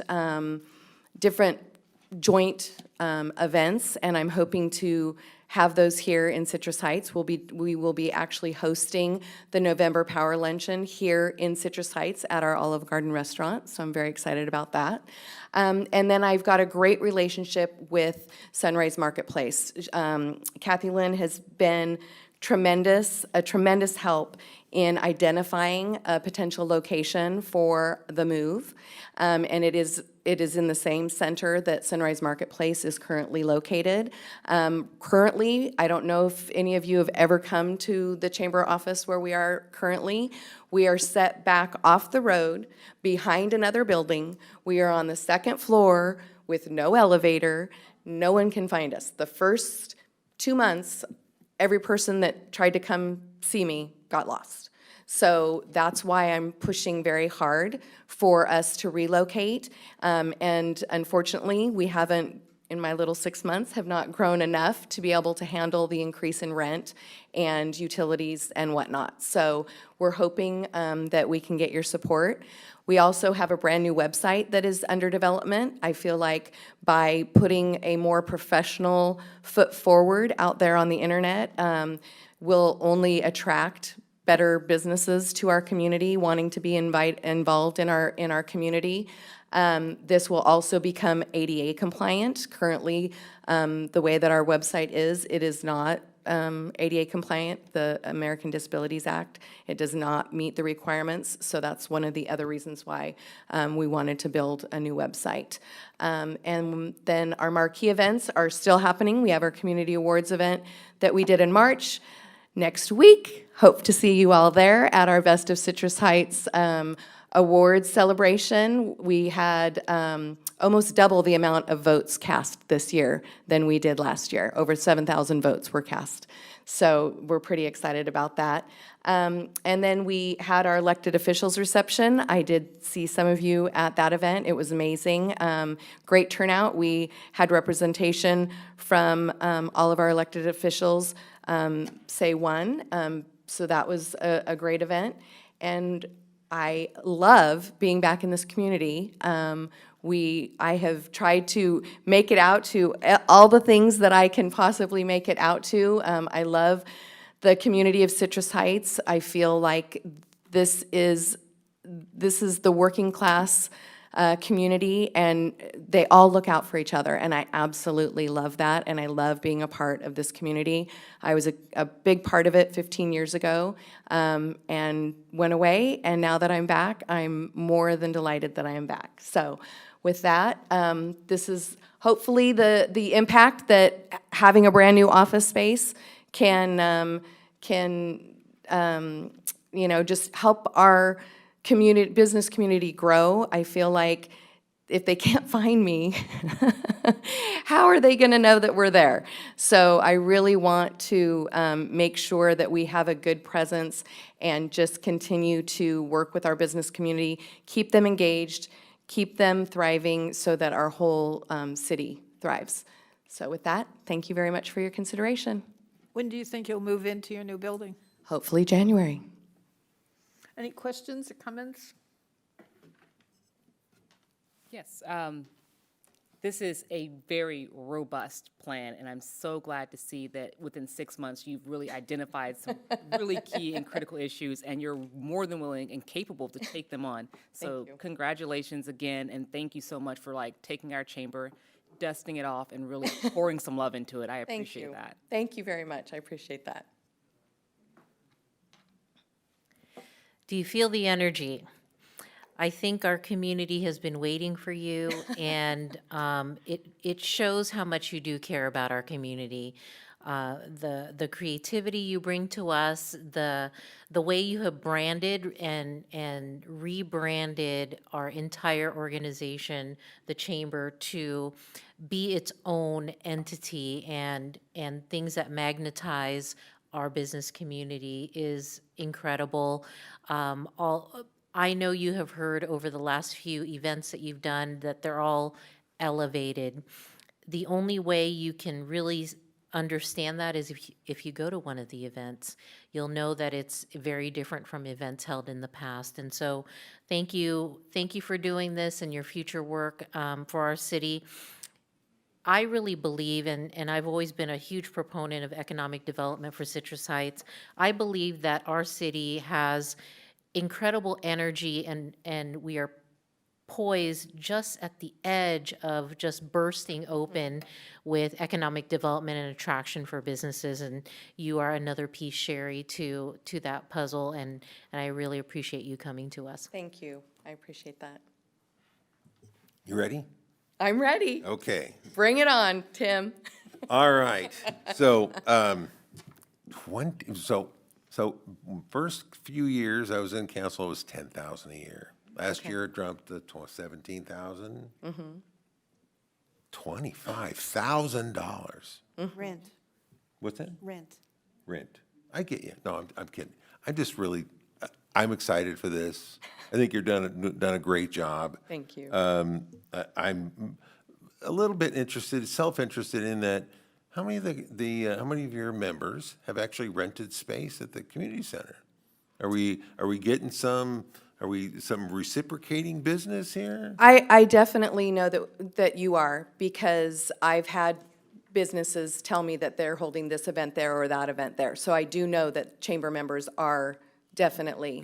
We gotta share the love a little. Yes. That's all I'm asking. Oh, for sure. Let's Most definitely. We'll get you the 25,000 if you can spread some love with the community center. And Oh, trust me, community center bucks. I talk about how great the community center is. You know, I came from Folsom.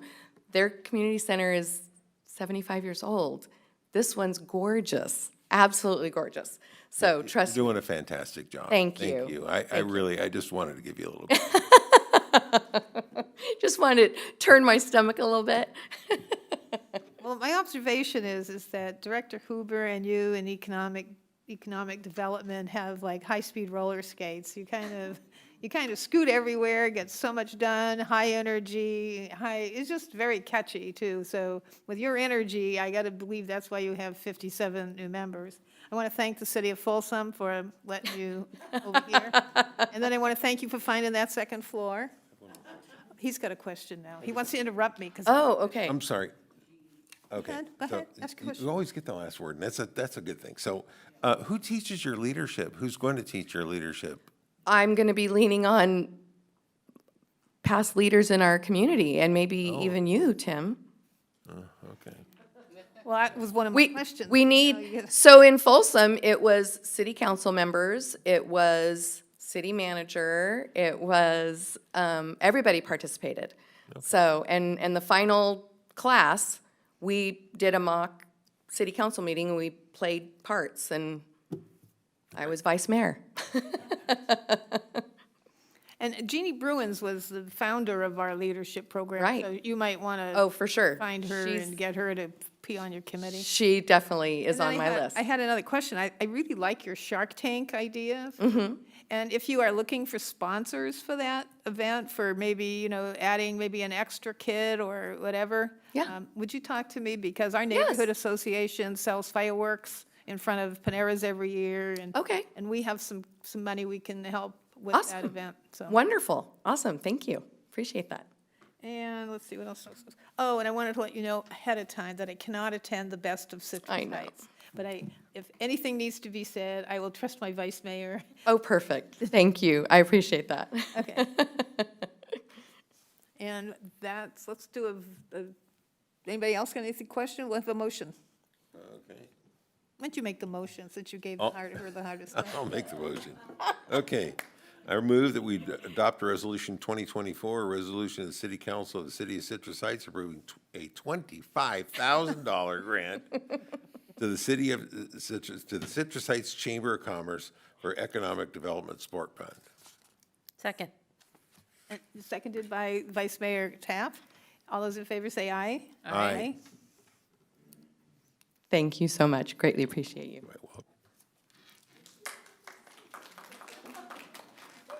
All right, moving along to the next item. Next item is Regular calendar, item number 13. The subject is ordinance of the City Council relating to camping. And the recommendation, there's two options for City Council consideration. The first is conduct the second reading and adopt an ordinance amending Chapter 50, Article 3 of the Citrus Heights Municipal Code relating to camping, or discuss the proposed ordinance, and if the City Council makes any substantive changes to the ordinance, conduct another first reading amending Chapter 50, Article 3 of the Citrus Heights Municipal Code relating to camping. Well, good evening, Honorable Mayor, Vice Mayor, distinguished members of council. I'm Lieutenant Wes Herman with Special Services Division, Citrus Heights Police Department. As Amy mentioned, I'm back tonight for a second reading. As you recall from a few weeks ago, we were here presenting an ordinance amendment to our camping ordinance, Chapter 50 of our municipal code. And during that presentation, council had some discussion surrounding passenger vehicles. There was also some discussion regarding what other rules are being enforced throughout the region, just from a consistency standpoint. And at the end of that discussion, council, you took action to exclude passenger vehicles from the ordinance, which we certainly can do, and if we are going to do that tonight, then this will be a second reading. But we did go back, staff went back and did some additional research, and we're bringing back some additional information for you to consider tonight. So as a reminder here, the expanded definitions in the ordinance update was to include vehicles. It was also to enforce unlawful camping both on public and private property. Additionally, the new section with camping on private property was going to be limited to 72 hours with the owner's written consent, no more than 3 times per year. Again, this aligns with recent legal updates that went through the U.S. Supreme Court in the Grants Pass decision. It also enhances public safety and reduces blight from unauthorized encampments and the public safety hazards that they pose. It is in direct alignment with our strategic goals, which was to preserve and enhance public safety, and there is no fiscal cost associated with this action. In fact, there will probably be a reduction in cost from camp cleanups. So some of the additional information that staff researched was, following the last council action, there was the discussion of passenger vehicle. And this is a definition of a passenger vehicle from the California Vehicle Code, which is, of course, you know what we follow when we're doing our enforcement. And a passenger vehicle is a motor vehicle other than a motor truck, a tractor trailer, a truck tractor, or a bus, as defined in Section 233 of the California Vehicle Code, and used or maintained for the transportation of persons. So, much like you probably, when you hear that, I read that, and sometimes we ask ourselves, what does that exactly mean? And so the term passenger vehicle also will include a house car. As you know, the vehicle code, many of these sections were written many years ago. So what we did is we took some pictures after kind of dissecting the language and getting a specific definition. And so just for visual purposes, every single one of these vehicles that you see here may qualify as a passenger vehicle under the California Vehicle Code. And the reason I say may is that it oftentimes depends on additional factors. Is the vehicle for hire, which might make it then for commercial purposes? Does the vehicle hold over a certain number of occupants, such as in the case of a bus? And that might change it from a passenger vehicle to a commercial vehicle. And so it's just not a clear-cut definition from a visual perspective for an officer to look at and immediately be able to tell whether or not that fits the definition of a passenger vehicle in order to exclude it. Additionally, there was some discussion regarding whether the vehicle was registered through the state of California, meaning licensed, and insured. Again, both of those are oftentimes difficult to determine when you're simply driving by, looking to do enforcement, and might even open up the door for, why are we contacting somebody in an off-site parking facility, which is private property, in order to determine whether or not they have valid license, registration, or insurance, which currently there are other code sections that require that, and that applies to public roadways and not private parking. Additionally, there was some discussion regarding the regional consistency, if you will, both from a enforcement standpoint, but also for those who are trying to follow the rules. And in an effort not to make things confusing for them, I think you can see here that most of the other jurisdictions around us are consistently enforcing this no camping in vehicles. If we move forward tonight, we will be the exception to that rule. And so with that, I'll certainly take any questions, but as mentioned earlier, tonight we're here to present two options for you. Again, we can conduct the second reading and adopt the ordinance, or we can make any substantive change that council would like to the ordinance and then conduct tonight a new first reading. And with that, I'll take any questions. We'll do questions. Anybody have questions? And then I have three public speakers. I do have a question. Question? Is there any way we could work this in to say vehicles? Councilmember Schaefer, can you turn on your microphone? Thank you. Passenger vehicles of 19 feet in length or less? It's certainly within your purview, Councilmember Schaefer, to do that. What we often like to do is try to use definitions that are from a standardized format. So there are challenges that can come up if we start creating different definitions of vehicles that are outside of what we normally enforce, which is through the California Vehicle Code or Penal Code definitions. I do have a question, because I was not here for this very robust discussion that I watched on YouTube. The resolution, as it stands now, explain to me what it says. Do we allow for camping in vehicles? We currently do, ma'am. Okay. All right, got it. Any other questions? Good. I also have the same question. If you can tell us which option that you have on the screen here specifically includes passenger vehicles and excludes passenger vehicles. So the first option would just be a second reading of last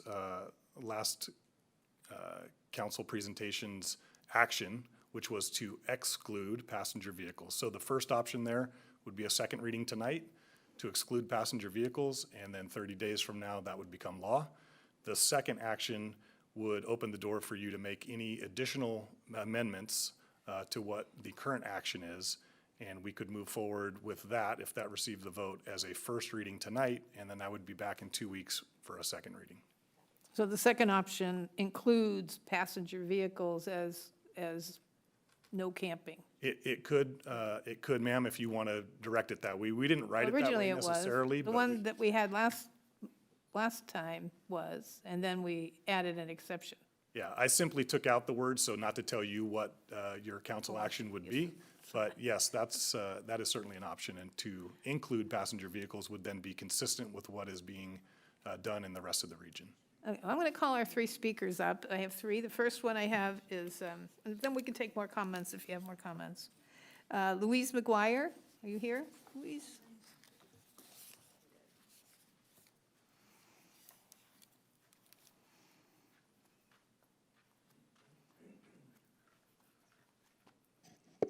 Thank you very much. I just wanted to say that it's very difficult to find any housing. I'm a licensed clinical social worker. I worked for 41 and a half years and retired a year and a half ago in mental health.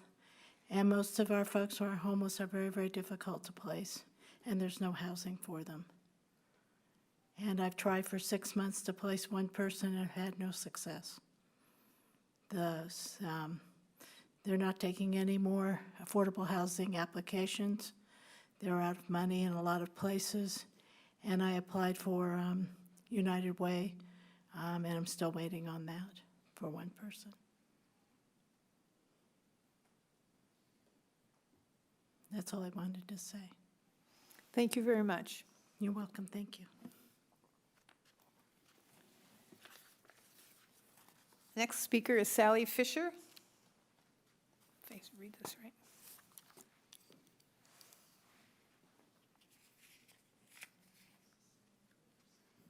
Thank you for allowing me to speak on this issue. I've been working with the homeless now for about 5 years. And as time's gone on, there are more homeless on the streets.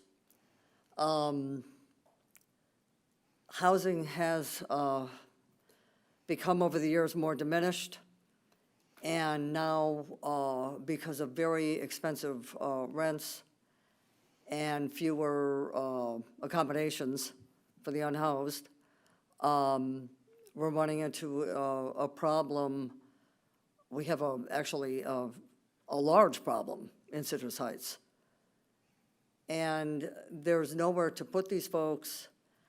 And so what they have is their car. It's dangerous. They have vehicles, but we're specifically targeting cars right now. It is dangerous to be on the streets. I take care of 3 people specifically, and they have their, the unhoused people steal from one another. They steal sleeping bags, EBT cards, California IDs, their food stamps. I mean, they steal from one another. And then now we have this issue with the Citrus Heights beautification project, which is now allowing the police to confiscate what they have. So it's a real problem. And it's only going to get worse, and it's getting worse. I go out with St. Vincent de Paul on Thursdays, and we take lunches out to the homeless. And we provide toiletries, shoes, clothing, blankets, this type of thing, backpacks, sleeping bags. And we're seeing more and more people come in from other areas into Citrus Heights. And we're seeing more desperate and dire situations on our streets. So I'm here to just plead for them, if you would kindly consider keeping the car, allowing them to stay in their cars as an exception. So this is what I'm asking for. Thank you. Thank you. And my third speaker is Alfred Sanchez.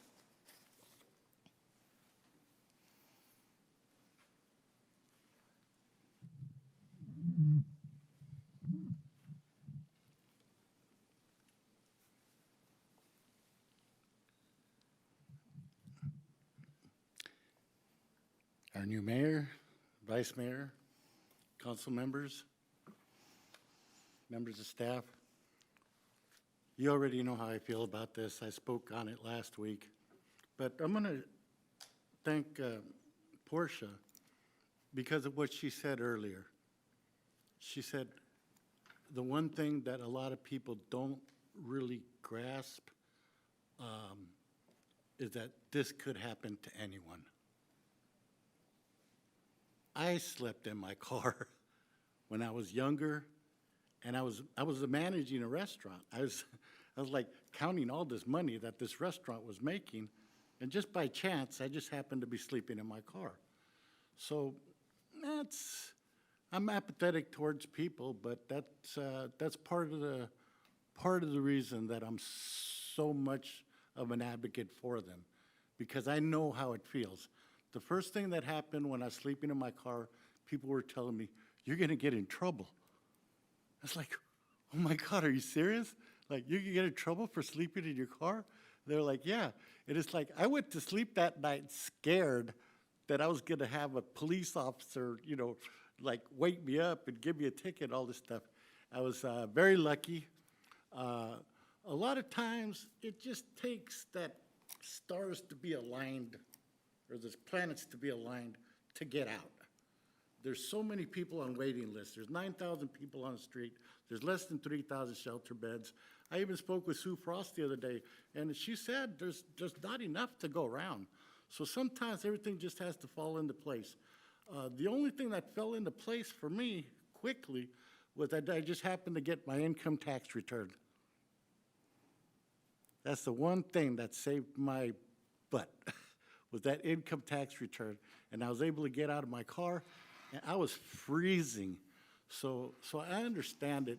And, oh, okay, as far as RVs, I've looked at the vehicle code as best I could. You can't park them in the street anyways. So you can't do it. That goes without saying. Sleeping in your car, I mean, I believe that the California, what's that, rule book says if you're tired, to pull over and fall asleep. And that's all these people are doing. They're just tired. These are the people that are feeding you at restaurants. These are the people that are serving you. These are the people that are ringing up your groceries. And like I said last time, if you're maintaining your registration and your insurance and a car, I mean, you showed me a little bit more than just, you know, wanting to be a vagrant out there doing nothing for yourself. So I guess I'm begging you to keep that vehicle thing in place so that people can just get a good night's rest. If they are doing something wrong, by all means, I mean, you know, you have the discretion to say somebody is creating a nuisance. These are already things that are in place. You have the ability to say, hey, you know, this, you can't do this because it's wrong. It's creating a public nuisance if somebody is.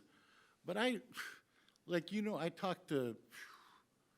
going to visit with over 7,000 people in the next year, individually. And it breaks my heart. I mean, I go home and cry. So all I'm asking is for this one thing, just let them sleep in their car. And I got 1 minute left. I guess I could do a little happy dance or nothing, but I don't think that would change anything. Congratulations on your appointments, and good seeing all of you. And I'm out. Thank you, Alfred.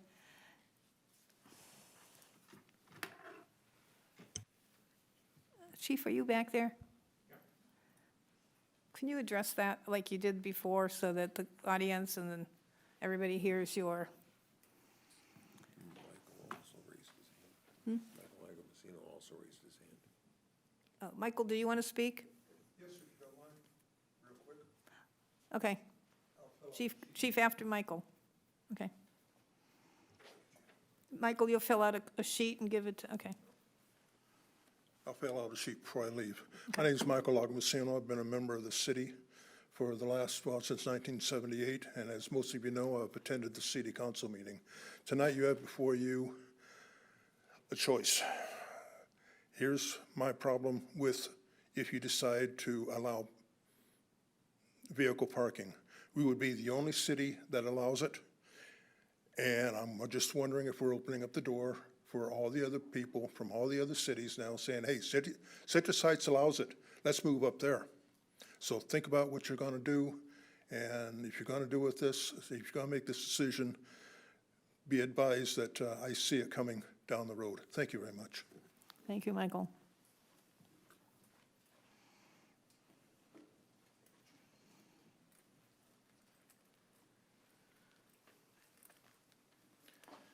Evening, Mayor, Vice Mayor, members of council, Alex Turcotte, Chief of Police. To recap kind of the discussion we had last week for the audience, I just want to make it clear with most of the statutes that are on the books, but especially including our administrative violations, this is not a mandate that officers must take action. This is a tool, much like the shopping cart ordinance or other ordinances that we passed, that would allow officers, if they have a complaint or if they're proactively trying to deal with a hotspot issue, it would allow them the legal authority to make contact and correct that issue. So the other piece that we didn't discuss last time, administrative violations are held here within the city. So if an administrative violation, if you were going to argue that, it'd be like arguing a parking ticket. You could write into the police department. We can weigh those facts and circumstances as well, and we'd have discretion in those cases too. Also, to reiterate, with our enforcement of quality of life concerns, we do have compassion for those that are stuck living on the street. And I think it's absolutely true that anybody can be unfortunate. Anyone can have the stars not align and have it become a problem where they find themselves homeless. I have personal family members and friends that have been homeless. We definitely have a heart for that. We've been partnering with our partners in the county to try to provide services when we do that. Our officers use their discretion in those cases. Much of the enforcement that has been going on around town has been for folks that have been offered services multiple times, or for those that frankly, it's not the folks that are down on their luck, it's the folks that are, while in that status, are creating issues for the other members of the public. I understand, and we understand, being unlucky or being down on your luck, but it's our job to also balance the rights of the other citizens to quietly enjoy the city, move around and have access to services, walk down sidewalks, or to maintain their own parking lot in a status that is open for business and vibrant and make those things alike. So I think that's most of what we chatted about last time, but I'm happy to take any other questions. Any questions for the chief? Questions for the chief? No. Thank you, chief. Thank you. Okay, any questions for staff? Any questions for I don't anybody? have any questions, but I do have a couple comments. Okay. Just so that they're on the record. I recognize that by doing this, it would put us out of alignment with other jurisdictions, and I would strongly encourage the PD to do what they always do, which is use the utmost discretion to make sure that we're treating individuals compassionately and to ensure that they're treated with dignity. My biggest concern came in when I saw this come up on the agenda item and I was sick, and I went back and reviewed, and I talked to some folks in our communities. And we have churches who during COVID actually had parking lots where folks could park their cars safely, and it had a safe space. If we were to take this in a certain direction, that would no longer be allowed, right? And we want to make sure that people who they have a safe space to park their cars and sleep. Can't they do it on private property with permission for 72 hours? That's correct. Up to 3 times a year? Up to 3 times a year Yeah. per private property. with Restricted. written authorization. Yeah, it's restrictive. Well, I'm sorry. Also, I've also talked to local labor groups who have members who work 40 hours a week, who are part of this community. And they have members who, have minimum wage jobs, and they sleep in their cars because they can't afford to do anything else.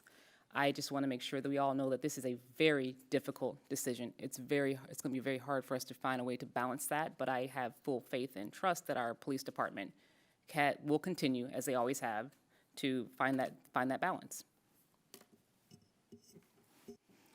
I'm going to piggyback before we go to the other council members, is that the last time I was the one that brought up the passenger vehicles, because I slept in my car for probably 2 years, off and on, and different private, public. It was tuition, rent, tuition, rent, sleep in the car, tuition. So I was the one that brought that up, but the chief assured me that if he saw a student, I had a day job, and I still couldn't, it was tuition. So if the chief saw an honest-to-God person sleeping in their car because they were tired, their wife kicked them out, whatever reason, I'm sure you sit there, say to the policeman, this is why I'm sleeping in my car. And I think that our compassionate police department is enough for me to trust them. And like you said, if he does an administrative citation, then that citation can be appealed, and you go and say, I was just sleeping in my car because, for whatever reason. So I trust the police department, and I think if it gets to where it's not that way, we'll be able to do something about it. So if we get complaints from the people that say, all I was doing was sleeping in my car, I trust our police department. To be compassionate. Exactly what I was saying. Yeah, they will continue to do what they've always done in this So community. with that, I wasn't really in favor of the amendment to include the exception, but it went. I do have a question. All right. So can you go back to the slide that lists all the cities that, do any of these cities actually have definitions of a camping facility, and do any of those camping facilities include a vehicle? Yes. Okay, they do. There are some cities that do include a vehicle as a camping facility. As a matter of fact, a lot of these have been that way for quite some time. We were the exception. Okay. So what do their ordinances look like? Is there a way that we can sort of, why don't we just adopt what Folsom and Roseville and Rockland, Are they doing essentially this? Is it, they're doing the same thing as we are? That's correct. Okay. All right, fair enough. You want to say something? Okay, I think that's it. We have, what's the pleasure? I'm ready to make a motion. For the first option or the second option? So the first option is what is our current, is that we currently have it. Excludes be a second passenger vehicles. Includes, so I'm going to go with option two. Excludes passenger vehicles. I do not want to exclude passenger vehicles for the reason of, I don't want to include a motorhome because a motorhome is considered a house car. I can't, in all good conscience, condone a bunch of motorhomes parked along the side of the road. So I'm going to make a motion to make substantive, I would want to simply remove the exclusion for passenger vehicles. Is that the second one? Ryan, you can help us out. Oh, that would be the first reading, and I think it's now clear what it is. Basically, it's the language that was originally presented to the council at the last meeting. So this will be the first reading, as Lieutenant Herman mentioned, and if it passes, we'll bring it back in 2 weeks for the second reading. Okay, so that's motion, the first motion that I see here. I'll make that motion. No, it's actually the second motion, but that's the one I think you started to read. Okay. So it's the second one on the page, so make a substantive changes, but, okay, If I may, thank you. I took out some language here because I just didn't want to direct council with specific wording if you were going to choose Okay. something different. But if we were to add back in, make substantive changes to the ordinance, including passenger vehicles, and then you continued reading it as is, I think we would. What he said. Yeah. I think you have to say it, though. Oh, I got to say it though, Yeah. okay. All right, so help me one more time with that. You actually can say, to piggyback on what Lieutenant Herman said, which is I'm going to make substantive change, or you can Okay. piggyback what I'm about to say. Substantive changes to the ordinance and conduct the first reading, with the change being that the exception for the passenger vehicles is being removed. Okay, fair enough. All right, make substantive changes, making a motion, making substantive changes to the ordinance and conduct a new first reading of ordinance 2024, amending Citrus Heights Municipal Code Chapter 50 nuisances, removing passenger vehicles from this ordinance. Article 3, camping, sections 50-500-50-508. That work? I think so. It kind of sounded like you were saying we were accepting it. I think what we're saying is we're removing the exception. removing it. I know it's a double negative, but yes, removing the exception for passenger vehicles. All right, we'll try it one more time. I make a motion to move substantive changes to the ordinance, removing passenger vehicles, and conduct a new first reading of ordinance number 2024, amending Citrus Heights Municipal Code, Chapter 50, nuisances, Article 3, camping, sections 50-500 to 50-508. Okay, the exception is being removed. Because there are other changes. There are other changes to the ordinance, so we got to keep those other changes in, plus. Okay, all right. Right. Okay. Can I get a second? Yeah, is there a second? You know what, you're having a second. Is there a second? Second, Mary Jane? I'll second that. Okay, second by Vice Mayor Lopez Taft. Do we need a roll call vote? All those in favor, say aye. Aye? Oh, good. We're all in favor. Unanimous.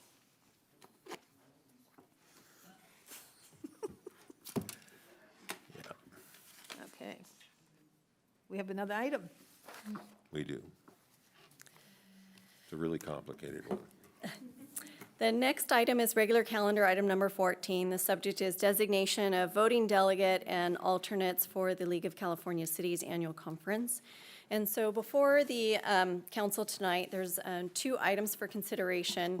The first is to make a motion to designate a voting delegate and up to 2 alternates to participate at the annual business meeting on October 18th, 2024, during the League of California Cities Annual Conference. And then the second item is to review and give direction on the proposed 2024 Cal Cities resolution that will be presented during the annual business meeting. And just to briefly highlight for the council, the resolution that has been presented by the California League of Cities is a call upon the governor and the California legislature to enact laws that ensure that what applies to one applies to all. A copy of the resolution has been provided in the city council's packet, and the resolution did cite some examples of rules limiting authority or regulating the conduct of local municipal officials that do not also apply to elected officials, and those are contained in the resolution. So basically, the resolution calls the governor and the legislator to adopt the following policy. The California State Legislature shall not enact, and the governor shall not sign into law any law or regulation that applies solely to elected officials of California cities and counties unless such law or regulation also applies equally to members of the California State Assembly and Senate. This prohibition shall not apply to laws or regulations affecting the inherent powers of the legislative branch under the California Constitution. And so with that, before you is to make a motion designating voting delegate and up to 2 alternates for the business meeting, and then consider the resolution and determine a city position so that the voting delegate can represent the city's position. And I'm happy to answer any questions. I don't have any questions. You have a I have question? a question. So you are, Councilmember Middleton is a member of Cal Cities. Yes. As is Jane. Are you also I think involved she's with been Cal active. Cities? You're active, right? I'm active, but I'm not. Technically, Active, we're but all, not an officer. we're all members. I'm just an officer. But you're, Absolutely, I cannot. you So you cannot. cannot, so. No, because I have so many other things I have to do while I'm there, like lead the president's Can meeting. you be an alternate? Well, no, I can't vote. I'll be in another meeting. Oh. You guys have to show up this time. Come on. I showed up last time. Any volunteers? Mary Jane, I'll would do you it. like to volunteer? Okay, then I'll make a motion. We designate Mary Jane as our voting delegate. I second. Okay, all those in favor of Mary Jane, say aye. Aye. Aye. Now we need 2 alternates. I make a motion that Mayor Karpinski-Costa and Mayor Schaefer, Councilmember Schaefer are 2 alternates, because I'll that's how it second that. works. Okay, we'll do it. Okay, motion made and seconded. All those in favor say aye. Aye. Aye. That passed. Now, who wants to explain? This resolution is like. Oh, you want me to explain it? Yeah. Oh, my gosh. Please. So this is specifically about the $250 limit that applies to council members and county board of supervisors, but not to our state legislature. So, what's fair is fair. If it applies to I one, thought it maybe applies it to would all. apply to ethics, I like it because it's going to go beyond what you're talking about. Well, I mean, of course. And I like the fact that they have to adhere to the very same rules that we do when it comes to contributions. So I would move to make the motion as stated here and as stated by Councilmember Middleton. I'll second that, and Mary Jane would then have to, if it passes, Mary Jane would have to vote as what we say, right? Is that how that works? That's how it works. Okay, then I'll second that. All those in favor? Aye. Aye. Okay, you get your marching papers, Mary Jane. But all we have to do as alternates is just be there? Yes. Okay, it's kind of moral support? In case Well, they feed- Jane gets locked in the bathroom or something. I don't know. Yes, just be there. Okay. Well, I didn't know what our role was, I'm not doing that either, but I've never gone to a business meeting. you're going to love it. It's a lot of fun. And we have good food. Food? Food. Food. All right, next. Oh, Next item. thinking. The next item is department reports, and we have none. The next item is city manager items. All right, well, good evening, Mayor Dr. Karpinski-Costa, Vice Mayor Lopez Taff, members of the council, Ash Finney, your city manager. I do have a few updates for you tonight. Just some upcoming events, but first of all, I also want to recognize the great event at Sylvan Cemetery today that was memorializing and all those that perished on September 11th, 2001, so. And also just, honor and always have in our hearts and thoughts all the first responders that serve our community. getting to some fun that's coming up. Battle of the Bands, that's going to be hosted on Saturday, September 14th. Barbecue, beer, wine, music, booths. This is for our American Legion Post 637, our Citrus Heights Post. It's going to be a lot of fun. It's an event that people have loved in the past and happy it's happening this year. It's at the Historic Rush House at Rush Park. And so that begins at, there's a lot of information on this flyer, but I believe it begins at 11 a.m. and goes till 3 p.m. So encourage the members of the community to be there. It's for a great cause, supporting veterans.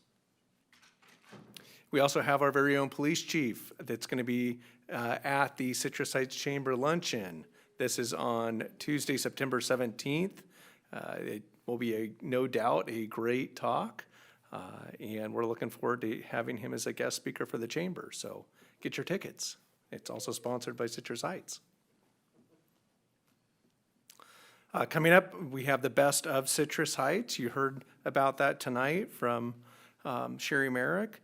And that is going to be on Thursday, September 19th from 5:30 to 7:30. Sounds like there's been some very robust voting. So we'll look forward to seeing who the winners are. And that's at our own community center.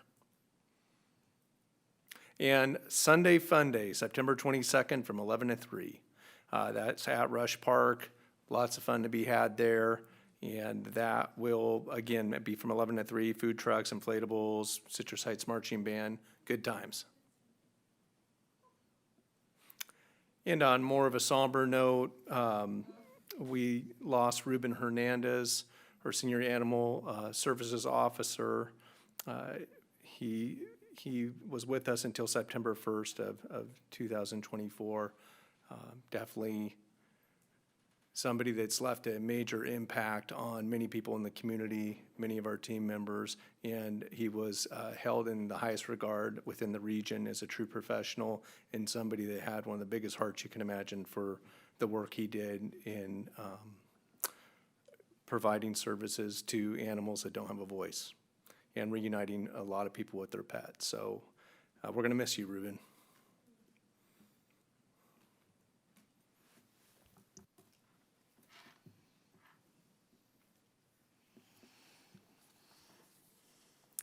Next item, please. The next item is items requested by council members or future agenda items.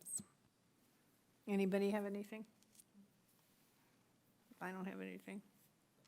Then it looks like the next item is adjournment, and this meeting seems to be sandwiched between two tragedies, you know, the tragedy of 9/11 and the tragedy of losing Reuben. So in honor of Reuben, we adjourn.